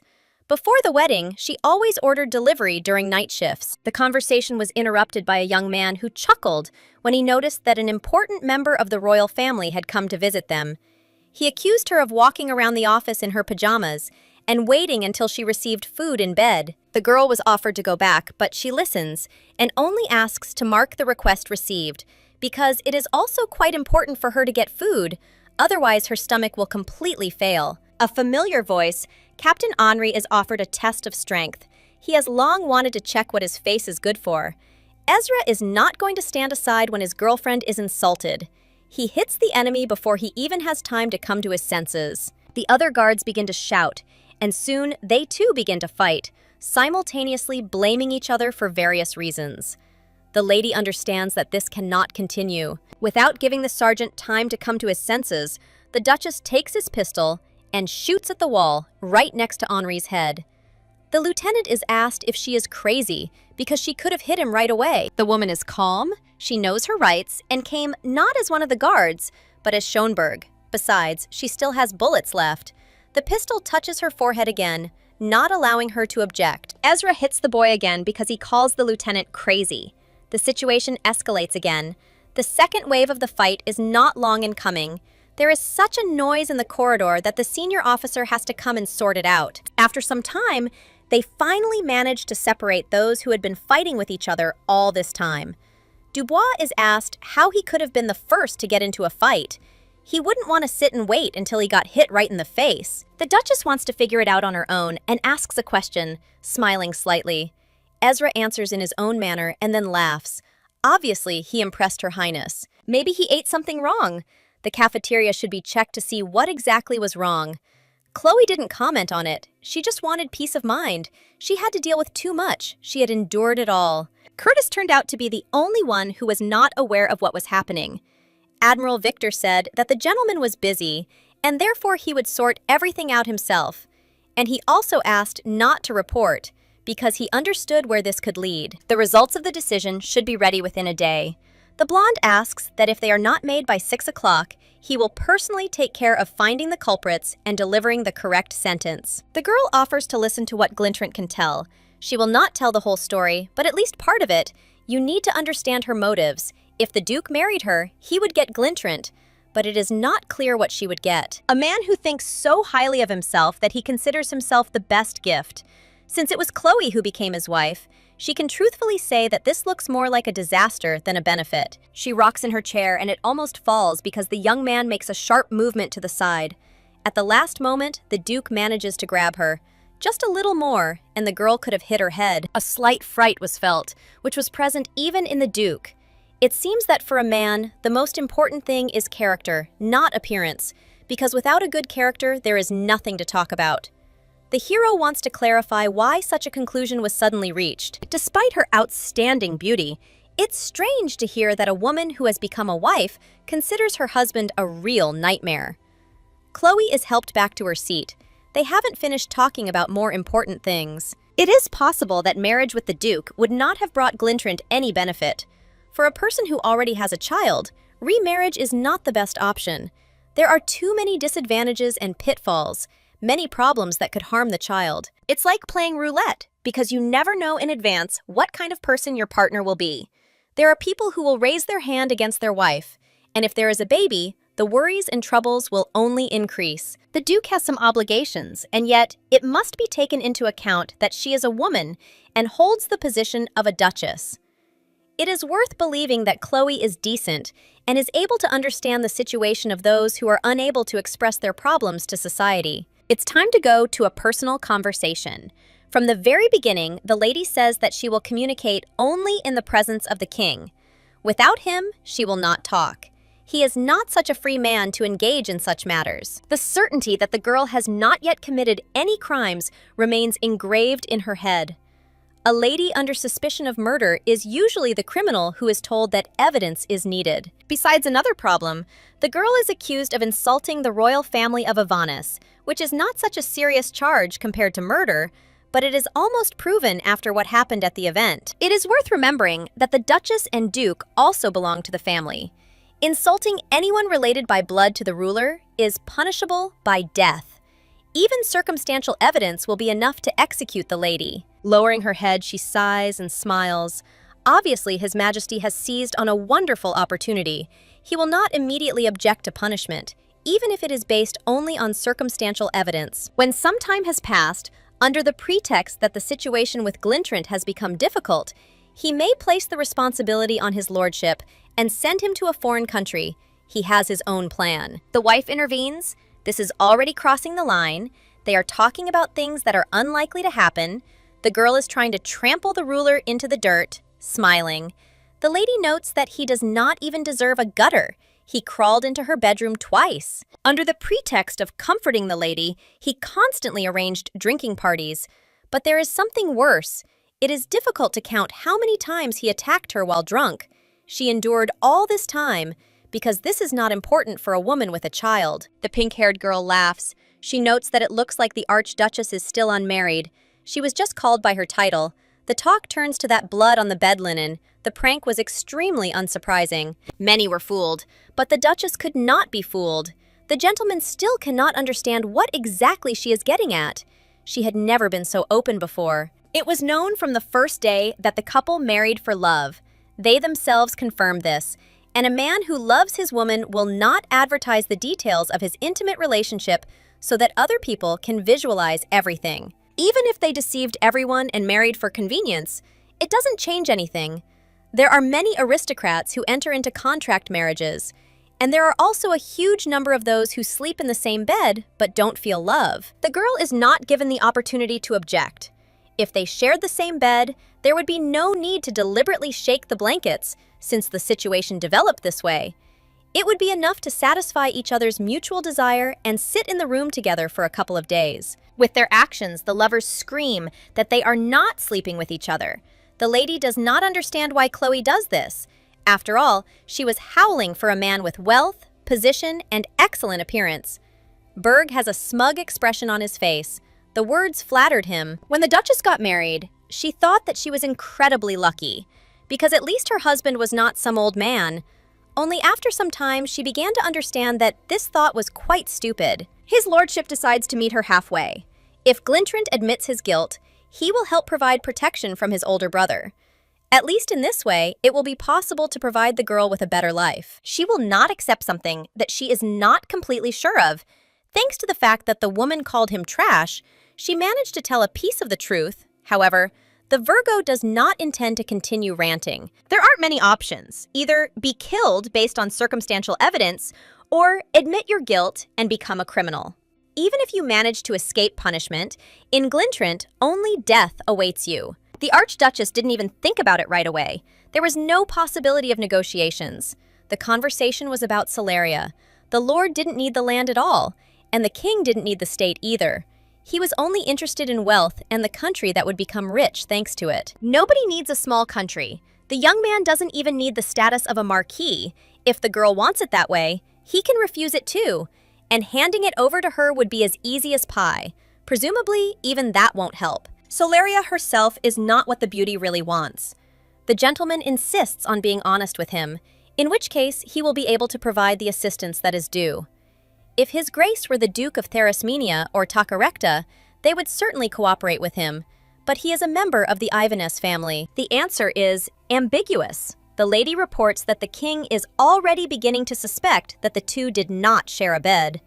A person's personal guesses are one thing, testimony from a servant is another. The next scandal may break out from the butler's lips.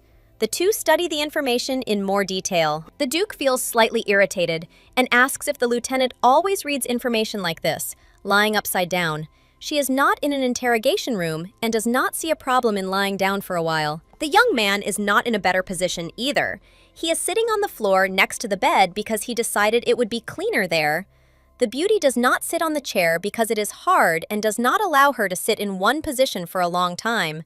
She is offered to replace it only if she is able to work. The beauty begins to tell that she could do with a pillow and a footstool, that improved working conditions are needed not to rest, but to work more.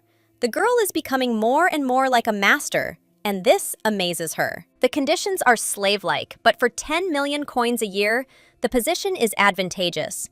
The girl again plunges into studying the documents.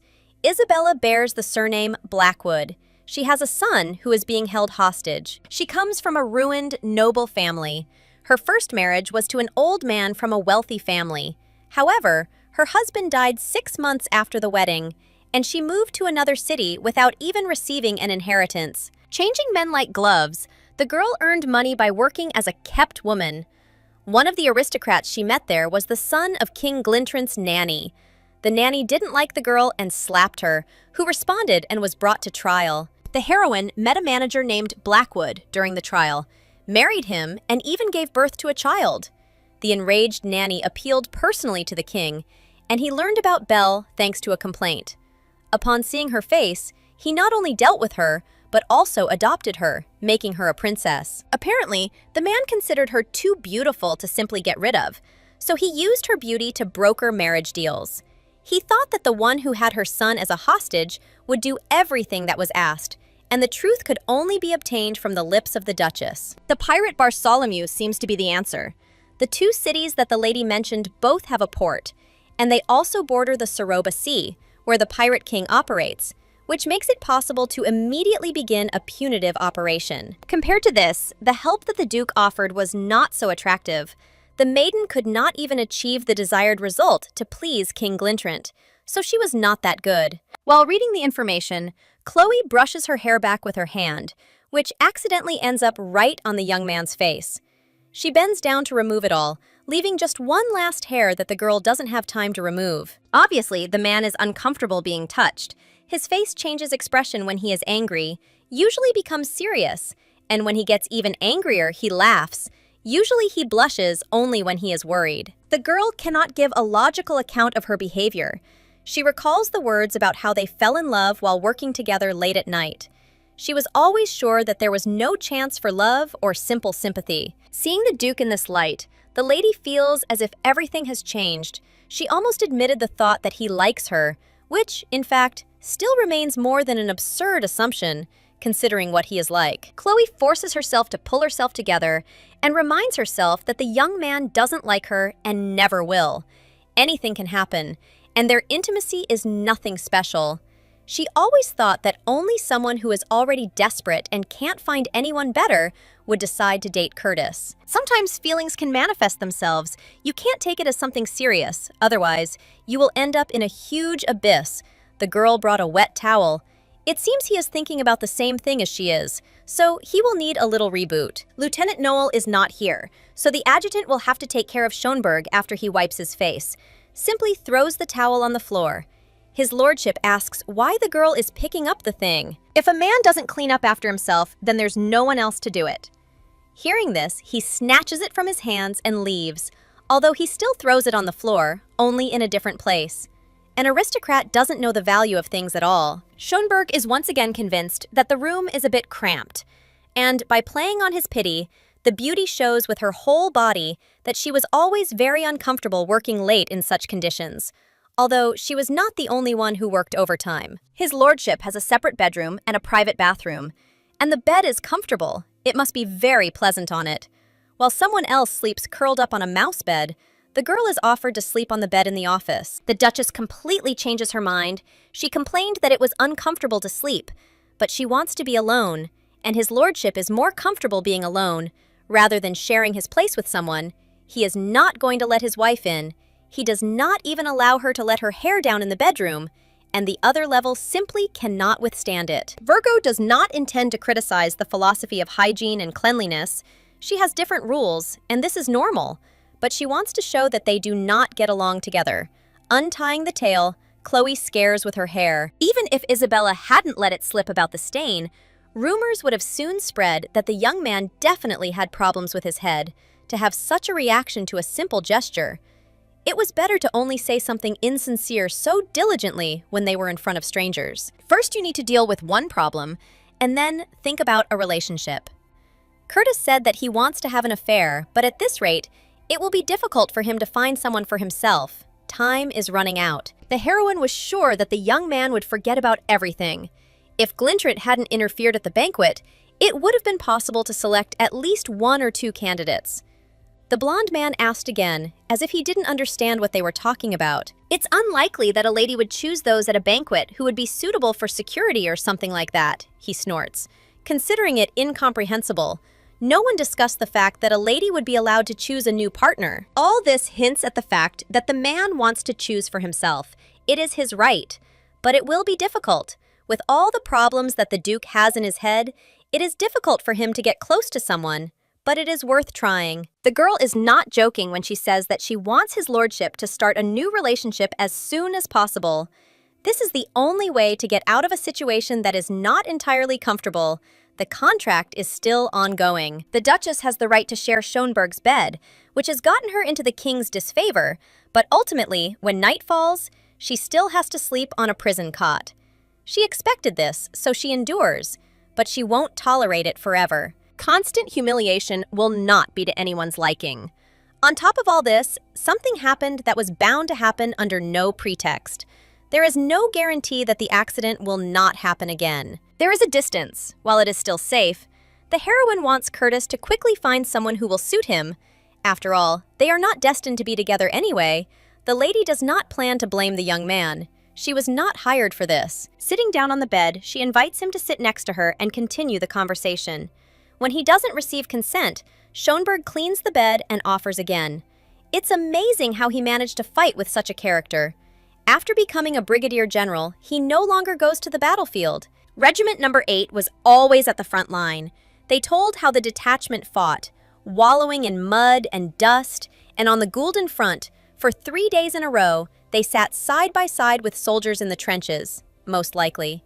There they had to restrain themselves with all their might and endure. What's happening in the castle can also be called a war. They say that soldiers on the front lines suppress the feeling of guilt for murder with a strong fighting spirit. And it was the same at the wedding, because everything turned out the same way for the lieutenant. It is impossible to live with such a feeling forever. It is difficult if your whole life becomes a battle. The goal of marriage is to find peace and quiet. If you suffer just a little bit, everything will definitely work out and you won't have to suffer anymore. Peace means peace of mind, but only for the Duke. The Duchess is already feeling well. She only needs material well-being.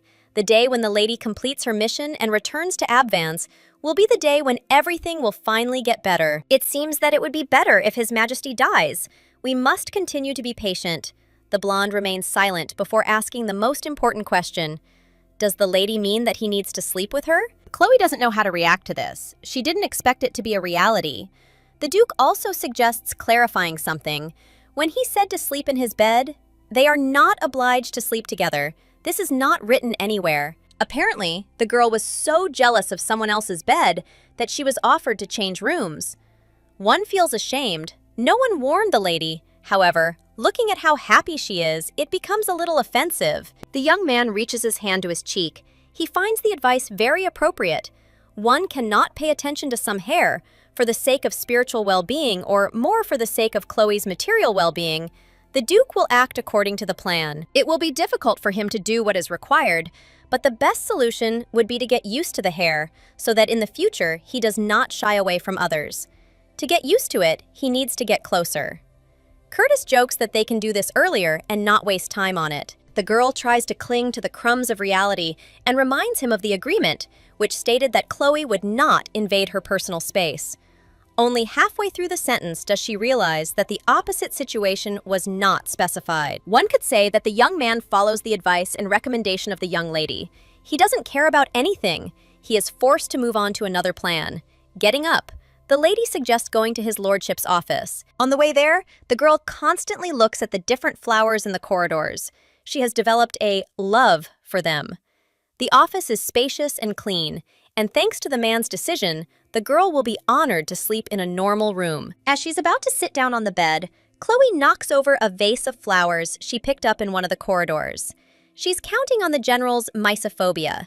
The Duke would be better off sleeping in his residence, and she'd head back to the adjutant's room. Smiling ominously, the young man takes her by the shoulder and calmly says that since this is how it turned out, the two of them will sleep on an uncomfortable bed in the office where Schoenberg was going to go.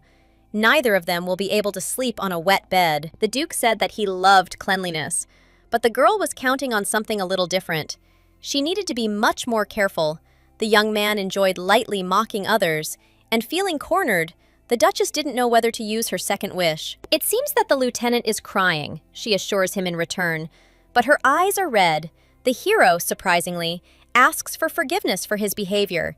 He did not think that everything was so serious. It was unpleasant, but without stopping, the man behaved inappropriately. The lady can sleep at the table in the office or sitting. Schoenberg demonstratively leaves, but he is stopped. Everything is so completely in order that Chloe is even ready to sleep in the same bed. They go to the office. The bed isn't that dirty. The sheets have been changed, even though Abvance herself managed to lie down in them, but it's tolerable. The Duke's standards of cleanliness are quite strict. He needs to disinfect everything that has ever been used. It all comes down to the theory that Chloe liked her boss. She realizes that she regrets her decision to lie down next to him. It's logical that she must have had separate incentives, otherwise she wouldn't have been able to hold on to the position for 3 months. There wasn't even any reward for it. Whether or not the bed would have to be changed as a reward, the young man knew that it was uncomfortable to sleep in. He constantly worked until dawn, not because it brought him pleasure. The guards were in disarray, a gathering of idle aristocrats who wanted to gain status. Theodora is a good example of an excellent guardsman. The unit that the general commanded during the war was entirely composed of such people. They could be called exemplary. By order of His Majesty, my brother was transferred to work from a wonderful place to the guard, where he found it unbearable. Just at that time, Chloe arrived. At first, it seemed to her that the general was a military maniac. The young man reveals his cards. He heard the adjutant call him, and even knows that she played darts. Using his portrait as a target, the lady cannot swear that this did not happen, so he thanks her for her generosity. He wants to laugh. There have been many reasons for laughter lately. When Abvans is nearby, the gentleman allows himself to relax. The maiden again says something funny, mentioning that, in fact, she only married to teach him a lesson. Everything is said to his face, but the Duke's reaction is unexpected. At the time, the girl was a little out of her mind. You can imagine what would happen to a person if he worked night shifts for 3 days straight and then suddenly became his boss's mate. Chloe improvised about her family when she told the story. Marriage turned out not to be as terrible as it seemed. You can't call someone who pays $10 million a year a disaster. The young man jokes that the words about marriage being good sound ambiguous when they are close. He needs to find a mistress quickly. It's uncomfortable to sleep at night. The girl stretched out and squeezed Schönberg. She sleeps carefree at any time. She's used to it, because she huddled all the time with the younger ones. Her brothers and sisters are very similar to her in character, just as independent. I remember a recent conversation. Leah said that she and Iris were going home. She knew that it was not very right to live at the expense of her older sister's husband. They could not constantly take advantage of hospitality and go to school by carriage. In that house, which was already quite dilapidated, an attack could have been carried out. It was possible to find out about the condition without arriving at the place. The Duke checked everything. The place turned out to be truly ideal for hired killers. The house is small and old. There are small rooms, 2 or 3 old beds, and on the wall there is an illegible map and traces of Iris's presence. The young man wonders if the Duchess slept there just as peacefully. The world is full of those who do not get along with their families and are ready to kill them. Of all the people the master knows, Abvans is the strangest and funniest. He hears the voice of his mother, who has been haunting him for a long time, advising him to die because there is nothing good in such a life. It becomes hard to breathe. The sensations roll in. Chloe calls Iris and presses the young man closer to her. The voice has disappeared. It becomes easier. A strange feeling of safety finally appears. It has become noticeably better. Despite the fact that the hair touches his body and face, he does not experience such strong aversion as it used to. He needs to move away. Inside, he is fighting the desire to stay in the arms. If the Duke moves away, Chloe will wake up almost immediately. The bed in the adjutant's room is the same as the prisoner's, but it turns out to be much more comfortable than one could have imagined. The prisoners are living too well. It's not right. The Duke decides to cancel the bed replacement. Abvans will be indignant, but nothing can be done. It is necessary to quickly complete the investigation and close the case in order to fire Philip from the residence, or keep him under supervision. Early in the morning, one of the detachment commanders came to see Lieutenant Monpiece and asked him to do something with the adjutant's office, hinting at what was going on there. The brunette couldn't believe his ears, so he went to check everything out himself. He found a very enchanting picture that raised a million questions. He went to work and asked to send the 2 to him as soon as they woke up. The young man simply ran away and asked not to say that he had seen anything. He knew in advance that he would not be able to withstand the hysteria and bad character of the general who had woken up in someone's arms. The situation with the vase was turned around in such a way that the maid was to blame for everything. It's amazing how outstanding Alicia was. If she was able to prepare a fake, sell it, and even steal $3 million. The girl was shamelessly framed and killed. There was no other way. It was impossible to make a criminal out of Glintrant. The king is still covering for her. He says that the Duchess can be kept as a hostage, although there is no more use for her. Princess Beatrice even hosted a tea party to pretend she was trying to reconcile the brothers. Chloe doesn't want to be there. She doesn't want to pretend it's normal to share a table with Isabella. Even though the young man asked Frederick to send the necessary servants, the spy will still get in one way or another. There will be an important event at the tea party. The crown princess must introduce Iris as her future chaperone. The fact that the girl is appointed as a mentor for life will later become a huge advantage when she decides to go out into society. It is unknown whether she will want to study or make her debut and look for a husband. I wanted to do everything possible for her, so that all roads are open. The girl wants to ask something. The Duke said that he would grant a divorce, taking the blame on himself. As soon as the favorable time comes, he does not know what time exactly. He did not even think about it. Answering a question with a question, Schonberg asks whether Abvance knew that she would marry a general when she took up the post of adjutant. Anything could lie ahead.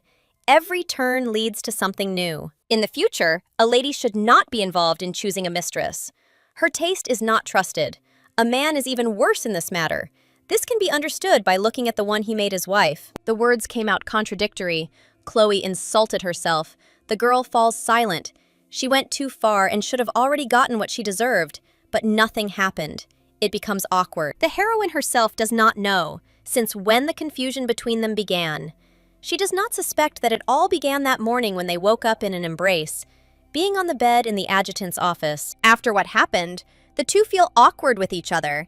They feel that they cannot find a common topic of conversation, and if they do find one, she quickly cuts herself off. In the morning, the lady thought that she was with Iris. She belatedly wondered why her sister's head was so big.